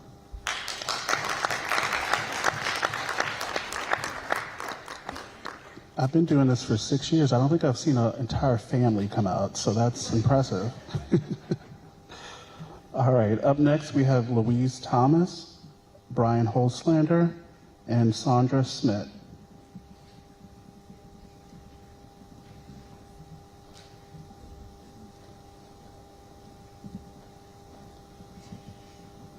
Hello, my name is Louise Thomas, and I am president of the Tennis Alliance of Anne Arundel County, and I am here to support the improvements plan for Lake Waterford Park, specifically the 5 indoor tennis courts, and I'll include the bocce courts and other opportunities for adaptive sports and those with disabilities. The Tennis Alliance looks forward to working with the county to provide family tennis programming and to provide adaptive programming on those courts. We currently run free family tennis down in Annapolis. We look forward to bringing that to District 3 and the residents here. That program provides free rackets and walk-on play for youth and for adults, and we get healthy because tennis claims to be the healthiest sport in the world, and that is because studies show if you play tennis, you live 10 years longer. The Tennis Alliance also runs a number of adaptive programs that we'd like to bring here. We run wheelchair tennis, the fastest growing Paralympic sport. We're now running blind and low vision tennis. Fascinating sport that's very big in Europe, that's now growing in the US. You use jingle balls and a couple of bounces. But we also run Special Olympics. And for the County Rec and Park Department, we are running adaptive programs now. So we're thrilled that tennis is part of that improvement, and we look forward to bringing those adaptive opportunities and other opportunities, and look forward to seeing you two on the tennis court, and hopefully those here on the tennis court, so we can all live 10 years longer. Thank you.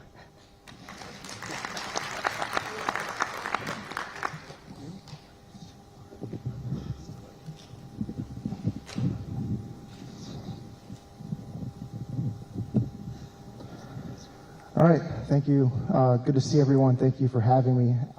After probably 40 of these over the years, it's important for me to be here once again. After representing our firefighters in various capacities in that time, I'm back where I started. I'm just firefighter Brian, and I work just on the street in Jacobsville. If I go a couple seconds over, I appreciate your patience. So 8 years ago, our department, our members are in pretty bad shape. 1 or 2 person fire engines, families that qualified for welfare. I knew we needed change, and so for the first time in my life, I volunteered to get involved. Volunteered to hold a Firefighters for Pittman sign. And one cold October afternoon, it's raining. I'm out on the street corner. I'm doing this for the first time. I see this tall, gangly guy walking down the street towards me, and he gets closer, and I notice he's got a shoe and it's duct taped together. And it's raining so hard, it's the kind of rain, when the cars go by, it splashes, about up to your chest. And he's standing there for a while, and he's wicking the water up to about his knees through his pant leg. But it showed dedication. And he looked at me and he asked me, he said, why are you here? And so I told him this story. I told him about a time when I was responding on one of those 2-person companies to a motor vehicle collision on the side of the highway. As we pulled up, the car's crumpled, but I expect someone to be inside, and I get to work. I pull the hydraulic tools, the jaws of life down, and my partner has to run those. So he's up at the engine. I got to be down there myself. And I approach, and it's a young woman. She's probably 19 or 20, and she's beautiful, and she's screaming. And her eyes are wide, and she's screaming for me to help her. And I start to try to cut and to spread the car away from her to get her out. Yeah, I'm going to go over. I notice as I'm doing it, her screams change and they get louder, and I can't be confident that I'm not hurting her. And so I take my arm and I plunge it down into the vehicle and try to feel and trace her legs to see if I can find out where they are. And I can't make it out, but I can feel it's wet. And I didn't know if I was going to cut her legs off if I kept going. And so I had to wait for Fort Meade to get there, who has 4 people on their fire engine, to come, and we could cut her out. And it was the most helpless and worthless I've ever felt in my career. But Pittman got elected and got to work. And we did Safer Grant, and we resolved those 2 extension companies up to 3. So we made progress, but we're not there yet. So I'll cut it short and I'll finish that. Some people say you don't care, and I don't believe that. I've been around too long and I've seen too much. I know where we've been, and I know how to get where we need to go, and that's together. I know you have hard decisions to make. I appreciate the hard ones you've made before. We're counting on you to make the right ones. Thank you.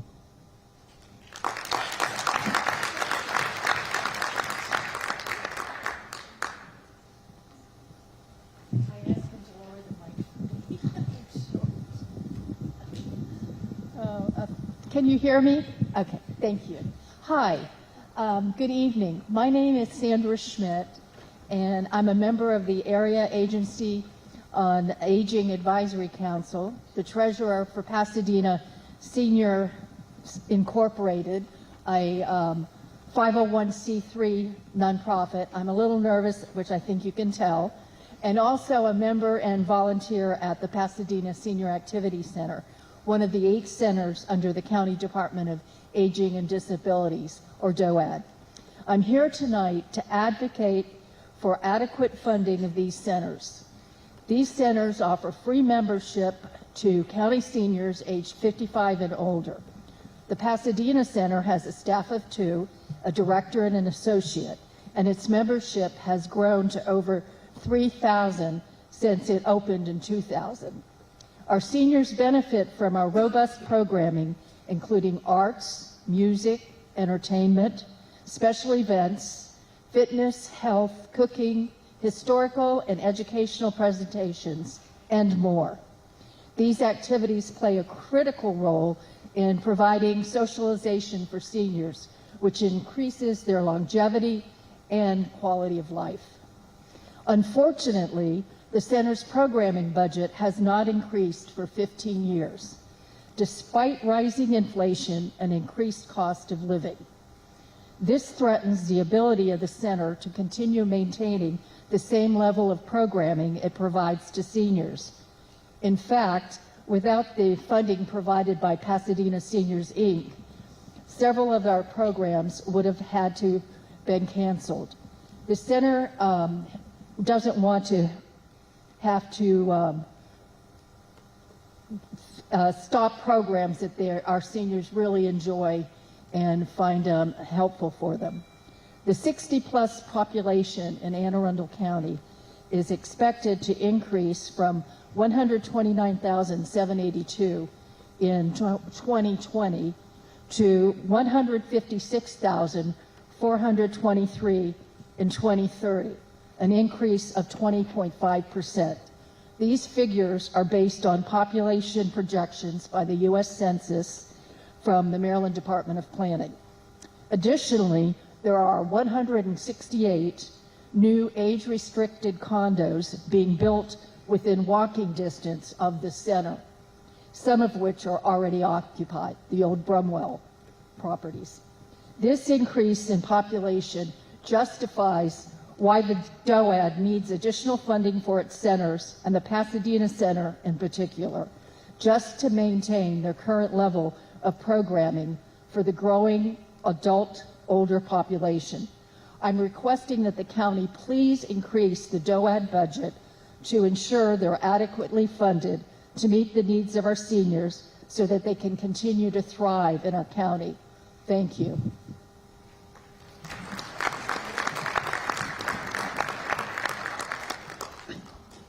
All right, up next we have Lindsay Alami, Jennifer Weber, and Ethan Mevol.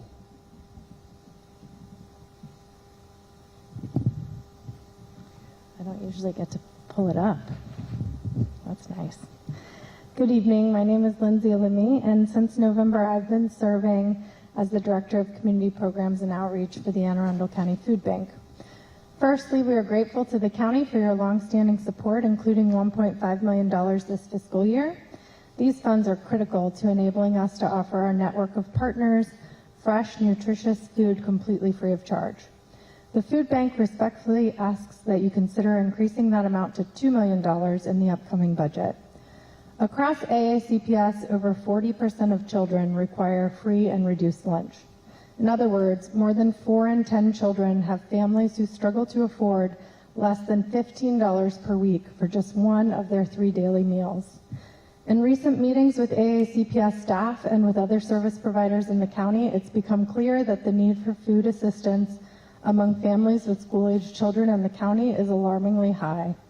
As economic conditions become more challenging on a variety of fronts, there's elevated risk that food insecurity will continue to grow among the county's children. In District 3, we've seen a 17% jump in demand this fiscal year compared to the same period in fiscal year 25. Through a network of 11 partners, including 3 schools, our resources reached over 20,000 people. That's July through December. Currently, across the county, we are serving 8% more people monthly than the last fiscal year. The food bank is also not immune to the increasing cost of food. We've seen a 4% increase in the cost of our 20 most ordered food items in the past 2 years, and we've had to increase our spending by 3% to cover the loss of federal contributions. With these changes and to meet the increased demand, the food bank is projecting to spend 35% more on food this fiscal year, and we expect to need to increase that a further 5% in fiscal year 27. It is with all of this in mind that we come to you tonight to humbly ask for your consideration of our higher funding request this year. Please consider increasing your support to the Anne Arundel County Food Bank to $2 million in this budget. Thank you for your time.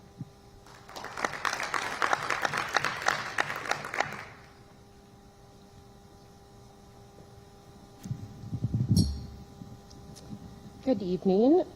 Okay, all right. And thank you for the opportunity to speak tonight. I also want to begin by thanking the county for the recent improvements at Gork Park. Those upgrades truly matter and have made a real difference for families across our community. My name is Jenny Weber, and I'm a parent of 4 children from elementary school through high school, and currently serve as the president of the Arundel High Athletic Boosters. When I took over this role this summer, little did I know what I was getting myself into. And then came the Field House project. To be honest, my first reaction was, what is a field house? And when somebody explained what it actually was, that includes ADA accessible paths, restrooms, locker rooms near the field, storage, and a safe shelter from weather, I remember thinking, wait, other schools already have this and we don't? And that was my oh moment. Arundel High School is one of the oldest buildings in Anne Arundel County, surrounded by newer or fully renovated schools. With students redistricting soon, we'll welcome students from what I love, we'll soon welcome students who are used to what I'll lovingly call the finer things. And by that, I don't mean luxury, I mean the basics. Paved walkways, bathrooms, locker rooms, and somewhere safe to go when the weather turns. I've experienced this gap firsthand. I coached Gork softball and used the Arundel fields during the Gork construction. I was the coach dragging heavy equipment back and forth across uneven ground, hoping I wouldn't twist an ankle or break the wheel off my luggage, or my carry. And I recently had foot surgery, and I can tell you that I would not have made that walk easily on crutches. I've also heard from grandparents and community members with mobility challenges who simply cannot attend home games because there are no paved accessible paths. This means that students miss having their biggest supporters there, not because they don't care, but because they physically can't get there. And this isn't just about softball. Band, track and field, cross country, cheer, and other programs use the backfields. When storms pop up, and they do because this is Maryland, there's nowhere for students to go. No shelter, no nearby locker rooms, just scrambling, making the long trek back to the high school. Only 2 high schools in Anne Arundel County lack a field house. Arundel's one, Chesapeake the other. And this project isn't just theoretical. The feasibility study is complete. The plans are in place. The next step is simply funding. A field house is not a luxury project. It's a basic infrastructure. It's safety, accessibility, dignity for students, families, and community members. It's about making sure Arundel students, present and future, have what their peers across the country already do. Arundel students aren't asking for the finer things. They're asking for the same things. Thank you for your time.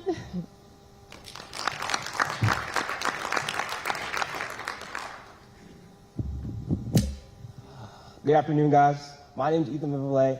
I am a football player and a track runner at Arundel High School, but I am also the student body president representing all the students that came here to talk about the same thing, the field house. Arundel High School was established in 1854, and throughout the time we had important changes that we needed. And I think right now we need a field house. When I went to Glen Burnie High School, we visited their field house, and it was an amazing experience. And when I came back, I became cognizant of the fact that our schools are very athletic. And when we have such capabilities, we need the right materials and the right resources to properly run, to properly play football, to properly win games, to properly win state championships. Sorry. And when I run back to the school, when it's raining, when I hear a thunder warning, I really go back and think about Glen Burnie wouldn't be doing this. Annapolis wouldn't be doing this. Severna Park wouldn't be doing this. It's only Arundel and Chesapeake, which I just found out today. And when you guys consider the next budget for 2027, consider the kids at Arundel running back, sprinting, even though they're not sprinters, but sprinting back to the house for safety. Thank you for your time.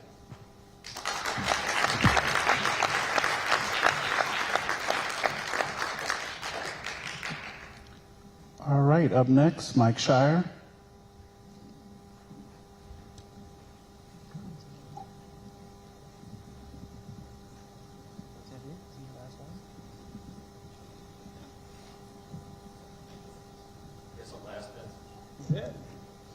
Last word.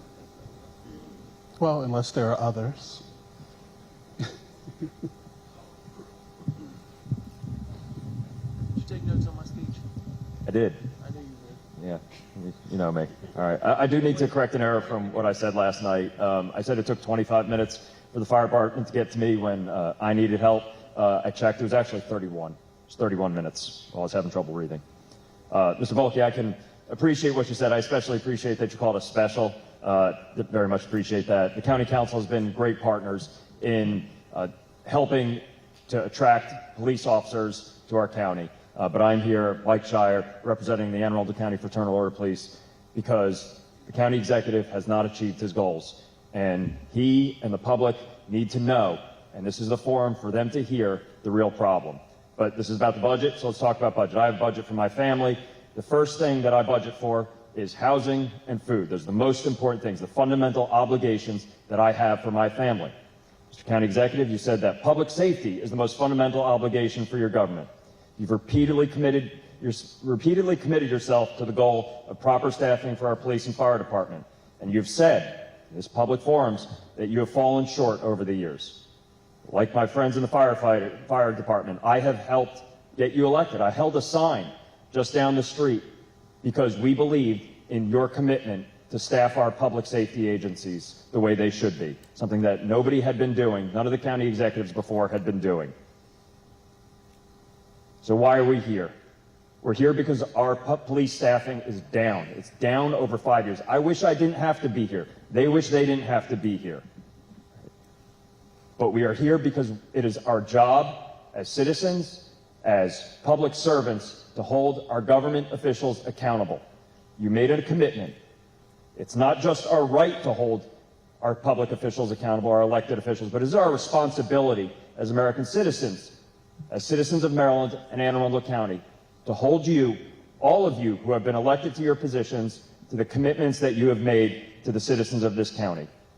You know how to fix this problem. Mr. Trumbauer mentioned, we raised the bus driver salary and we have 0 vacancies. Wow, what a thought, right?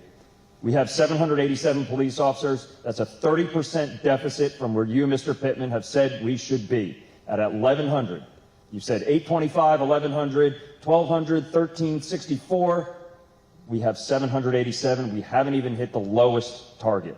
Please, we are begging you to staff our public safety agencies. This is your last opportunity in this budget to do it. Please help us make Anne Arundel County the safest and best place for all. Thank you.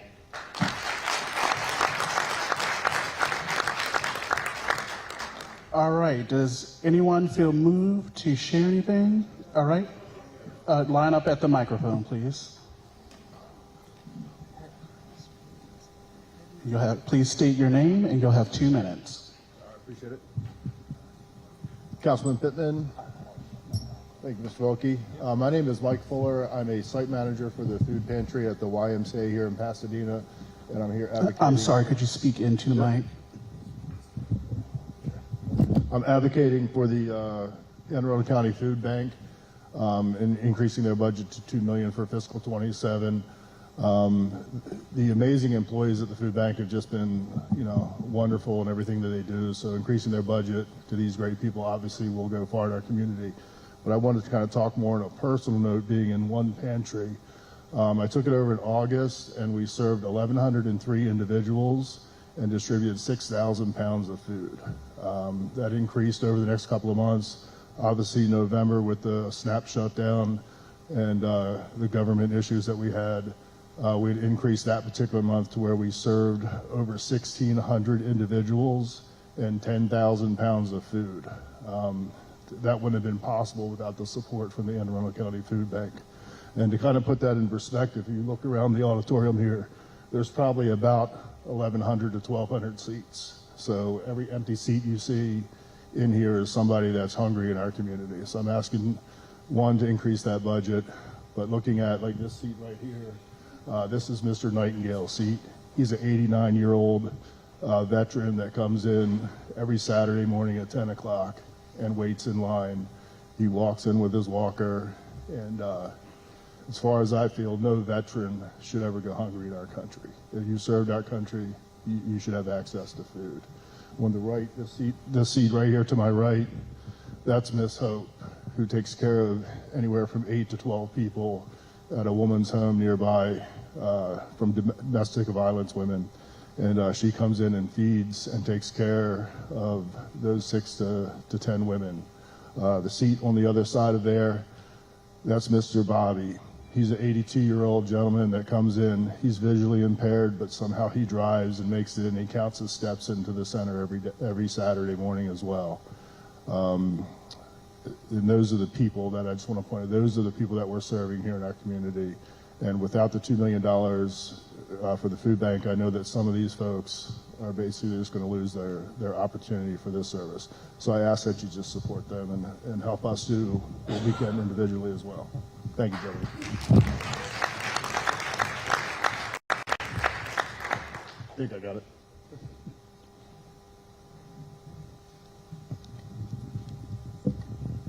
Good evening.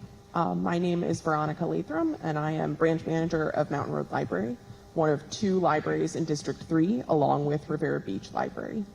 Together, these 2 libraries welcomed more than 145,000 visitors last year, and our customers checked out over 300,000 items. It is evident how deeply the Pasadena community relies on library services.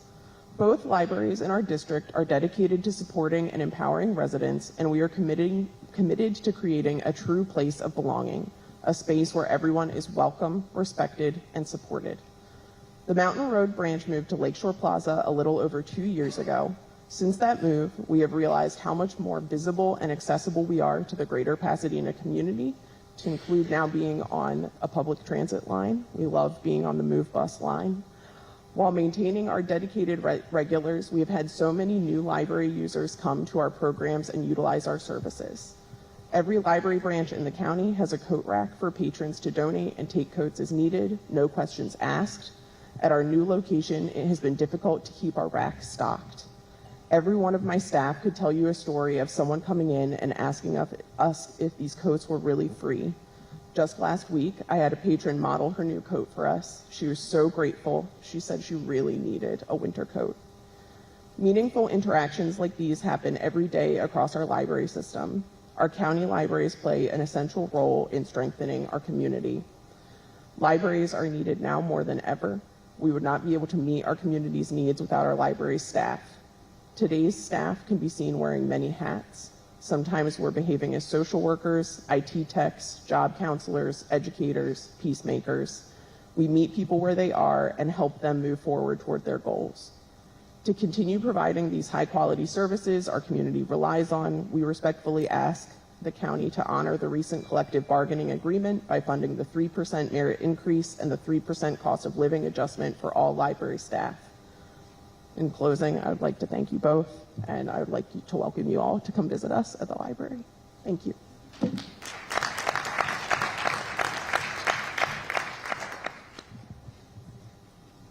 Hello, my name is Bryn Vickery, and I'm a junior student athlete at Chesapeake. I'm here today to talk about equity in our school system and how it directly affects our students at Chesapeake High School. More specifically, why we need a field house. We all know Chesapeake, the grit, determination, and passion of our athletes. We are proud of our school spirit and achievements from them. However, there are many disparities that we can no longer ignore. I am advocating for fairness, opportunity, and ensuring every student has the resources they deserve to excel at Chesapeake. Think about our athletic teams. They travel to games representing Chesapeake. They compete against other schools in Anne Arundel County, and what do they see? New schools with large facilities for their athletes. They see resources other schools have to support them, the spaces for training, recovery, and team building. Meanwhile, our students return and see the same outdated conditions we've always had. This isn't about wanting something nice, this is about equity. It's about ensuring our students have the same opportunities as every other school to succeed. It's about providing a safe space for our athletes to train and improve their performance. It's about creating community and pride. A field house would provide much needed locker rooms, training facilities, and storage space, but it also creates a space for our community to come together. This is a commitment to providing our students with resources, remove barriers, and provide opportunities. While I will not be a student at Chesapeake to take advantage of this field house, I will know that I was given the opportunity to change other athletes' careers and create success for them. This is not a criticism of other schools, but a plea for fairness. Our students deserve the same level of support, the same advantages, and the same opportunities to succeed. Thank you.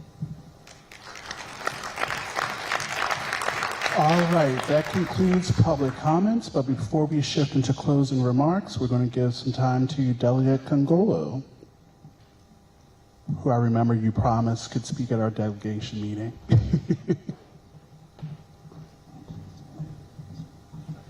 Good evening, everyone, and I promise to keep my remarks brief for the sake of time. I just want to thank our students, our teachers, our fire, police, and all of the community members who advocated on the needs of our community. Everything that you share with us tonight is greatly appreciated, so I want to thank you for that. I do want to provide an update to Chesapeake High School. Just yesterday, in fact, Delegate Nick Kipke, Delegate Brian Chisholm, and I submitted a request for $250,000 for your field house. So we did this last year, we did it this year, and we will continue to do it until you have all the funds you need for your field house. Arundel High School, since we do share your school with Delegate Pruski, I'm going to follow up with him. So I just wanted to give you that promise, and I'll make sure you have my contact information after today. A couple of other things I wanted to mention too is Hope for All. Thank you for the amazing work you do. I don't know if the lady is here. I had the opportunity to tour the facility. Amazing work you do over there. I wanted to also say that Tanya Springs, the walk that you'll be doing, please invite me. I would love to join you and the students because you are in my district. And then lastly, one of the things before I wrap up is that I want to thank County Executive Pittman because he is the only county executive, and I've been here for 19 years in this community. He's the only one who's actually come to the community and given us an opportunity to share our concerns, even though we don't agree politically on a lot of things, but I do appreciate you actually coming out and giving us this opportunity, so thank you. And then I want to say I am today years old when I found out that when you play tennis, you live 10 years longer, so I will be playing tennis. And I guess in 7 years, I'll be eligible to attend activities at the Pasadena Activity Center. I didn't realize that either. But thank you all. Appreciate you for being here. And if you have any questions or anything that we can do to support you, please let me know. Thank you.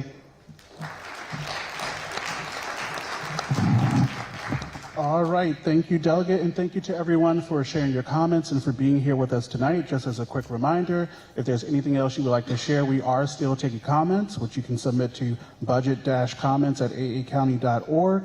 And if you'd like to see a recording of this here tonight, you can go to Arundel TV's YouTube channel by going to YouTube and searching Arundel TV. And now I will turn it back over to our elected officials, starting with Councilmember Volke. Yep. This is, as the county executive said earlier, the 8th year of doing this, and they all sort of follow a similar path, so you probably get it. We recite to you all the things that we heard you say so that you know we were listening. I'm not going to do all of that. I'm going to hit the high points that I heard, and usually the county exec and I are similar on those, but sometimes we hear different things. I will tell you with the field house, I think it's going to be a little more than $250. No offense to Delegate Congolo. So we're going to work on that in the county budget. Just so you get the history of this, former Councilman Pruski, who's now Delegate Pruski, came to me back in the summer. He came to Delegate Kipke, and he said, look, I think we need to push for this. You know, Chesapeake and Arundel are the only ones that don't have the field house. And I think that's something that for years, and A.D. Snyder's over there, so he could certainly chime in on it too. By the way, he was my 9th grade PE coach, so you want to see full arcs of life, right? But with that said, this has been something that's been pushed for years, but it became a real moment of we need to do this. This is the time, right? And this is where the stars may align to make that happen. I will say to all the students, I appreciate the comments about equity, but I'm going to put it to you a little differently. I think it's actually an equality issue is what it is. Equity and equality mean different things. Look that up.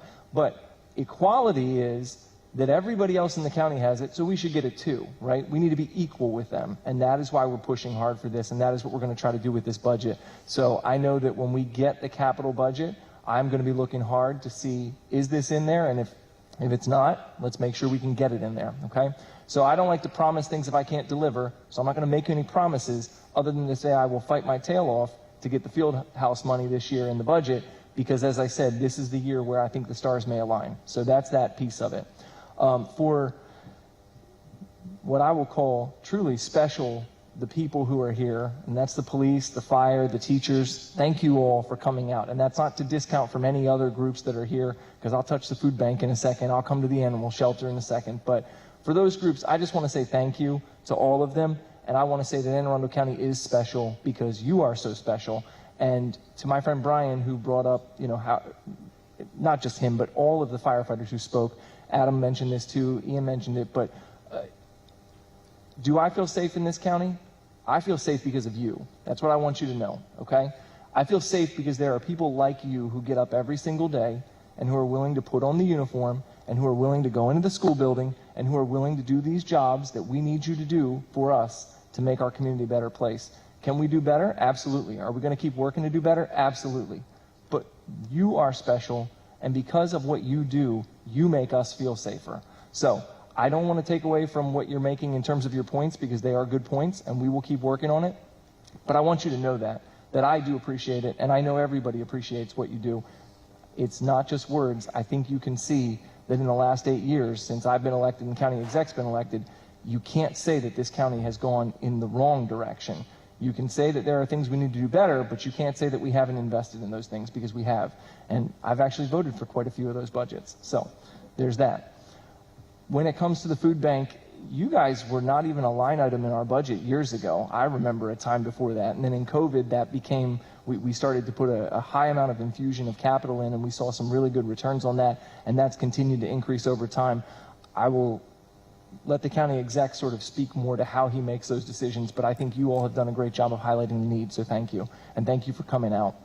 To the shelter, man, this has been a lot of years you've been coming out and doing this. And again, I think when we sort of look full arc, over the last 8 years, we have made a lot of improvements to the shelter. We have done a lot of things that have made that a much better service, not just for our county residents, but for our county pets. So thank you for that. Thank you for the work that you're doing. You get fearful when you sort of call certain things out and you don't call others. So I don't want anybody to feel left out, because we did hear all of them. But I am going to point out for a second with Mr. Swan noting about Lake Waterford. That's been a labor of love. We got $1 million in the budget. I worked with Rec and Parks on that a couple years ago, and I really appreciate their efforts to get the indoor tennis bubbles, because as Ms. Thomas talked about, this started all the way back in the beginning of my time when we were talking about the Tennis Alliance and them doing a tennis center and getting indoor courts in Anne Arundel County. It came about in a different way, but I think it's still going to be a great asset, a great amenity for our county. So with that, I really do want to just thank everybody for coming out. I want to thank you for taking the time to share your thoughts and your input with us. I know it was helpful for me. I am certain the county exec will feel the same as I do on this, and I look forward to the next roughly 90 days as he puts together his budget, and then we'll see where we are, and then the council will get to work. So thank you again for being here tonight.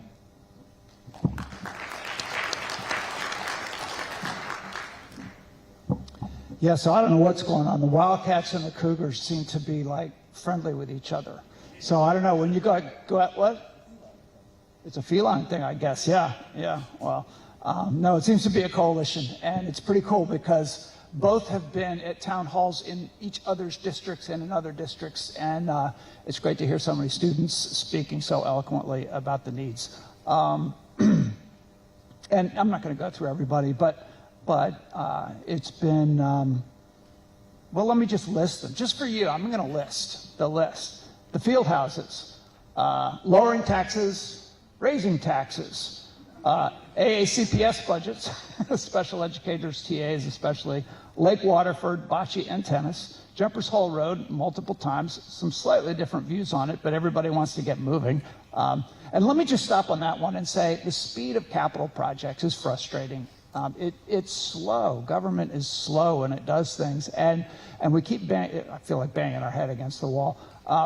We've had a lot of capital budget, and it's partly because of federal money. We've been able to do, we've got $100 million rec and parks, capital budgets, and we've got a lot of projects that are going at the same time, but our system wasn't built to move that fast on that many of them. So, if you're over at DPW and you're looking for engineers, to design these things, it's just like, where are they? Well, Karen Henry is taking it really seriously and is actually coming to us with a budget proposal for ways to restructure the system, bring in more outside help when we have a lot of projects, because it doesn't necessarily make sense to hire people for the next, for permanently if we're not going to have as large of a number of projects in the future. But we realize it's a problem. We know it's a problem. We've been trying to fix the problem, and it's going to take some real restructuring of the way government operates to do that. Hope for All Libraries, Food Bank, Tanyard Springs, Bridges, which I hadn't been aware of, but after you got up, I got a text message from Vincent that says, yes, we've been hearing about that, and I think we have somebody heading out there tomorrow to look at some of that. I don't have any explanations for you on it. Animal Services, Senior Centers, glad to hear you advocating for the Department of Aging and Disabilities. They haven't had as many people coming out, but the work they do is absolutely essential, and they work really hard. For, some of them not enough pay, like many of these things. I do want to say on the public safety that and my last weekly letter, some of you read, made the case that you shouldn't feel unsafe. So having a firefighter coming up and say you should feel unsafe is a little bit unsettling. And I just want to note that I agree that we need more firefighters. We have needed more firefighters all along. It's why we did the SAFER grant that the previous administration had rejected to be able to get some federal support for some of them. So of firefighter positions, we do have 74 more than we had when I took office. And that's not including battalion chiefs and other non-firefighter positions. We can hire them if we fund them. And it's a lot of money, and we will continue trying to get where we need to be. But yeah, four is the standard. It's not a rule. It's not a law. It's a recommendation from the National Fire Protection Association. But more importantly, they have their standards for the events, for single-family dwellings, and for open-air strip malls, and high-rise, and all the different categories of fires and how many there need to be out there. And our chief assures me that every one of these fires, we do meet the standard. It's that some of the apparatuses don't meet the standard, but there are enough firefighters out there to do it. Our biggest challenge is that the growth in calls is mostly medical. 80% of them are medical, and we need more. We need more firefighters, paramedics, and absolutely we have to continue, and it's expensive, and we're going to have to fund it. So thank you for advocating for it. And even though, yes, we do have unions here, we do have county employees here advocating for things, and I think the value of that isn't just to speak to me and to Councilman Volke, because we hear it. They negotiate contracts. County staff and the unions and the employees are in constant communication. But it is important for you to hear from them as well, I believe. So thank you for doing that. And on the police, it's even harder on the police front. I am frustrated. I mean, Mike Shire knows this. Everybody at FOP knows this, that it's been really hard to hire police officers. It's been really hard, especially in the last 5 years. And so, Yeah, I can't believe, it's hard for me to believe that we still haven't gotten to that 824 that the International Association of Police Chiefs said we need to be at years ago. And so what did we do? I asked our recruiters, we sat down with our recruiters and said, why can't we? And, you know, there's a lot of explanations about, you know, people not wanting to be police officers because of, you know, changes in state law or attitudes about policing after George Floyd and all of these things. And I asked if we had the highest pay for starting salaries for police officers, would that help? And they said that is the one thing that would help the most. And so we now have that. We actually did that. And we not only did it for our starting folks, but we raised the whole scale for all of our officers. So we're the best paid in the state of Maryland, and that's helping. And I've been hearing that. We've been trying to even steal officers from other jurisdictions. The word steal is not the word that we use. They transfer. Yeah. But I think we've been more successful at that than some.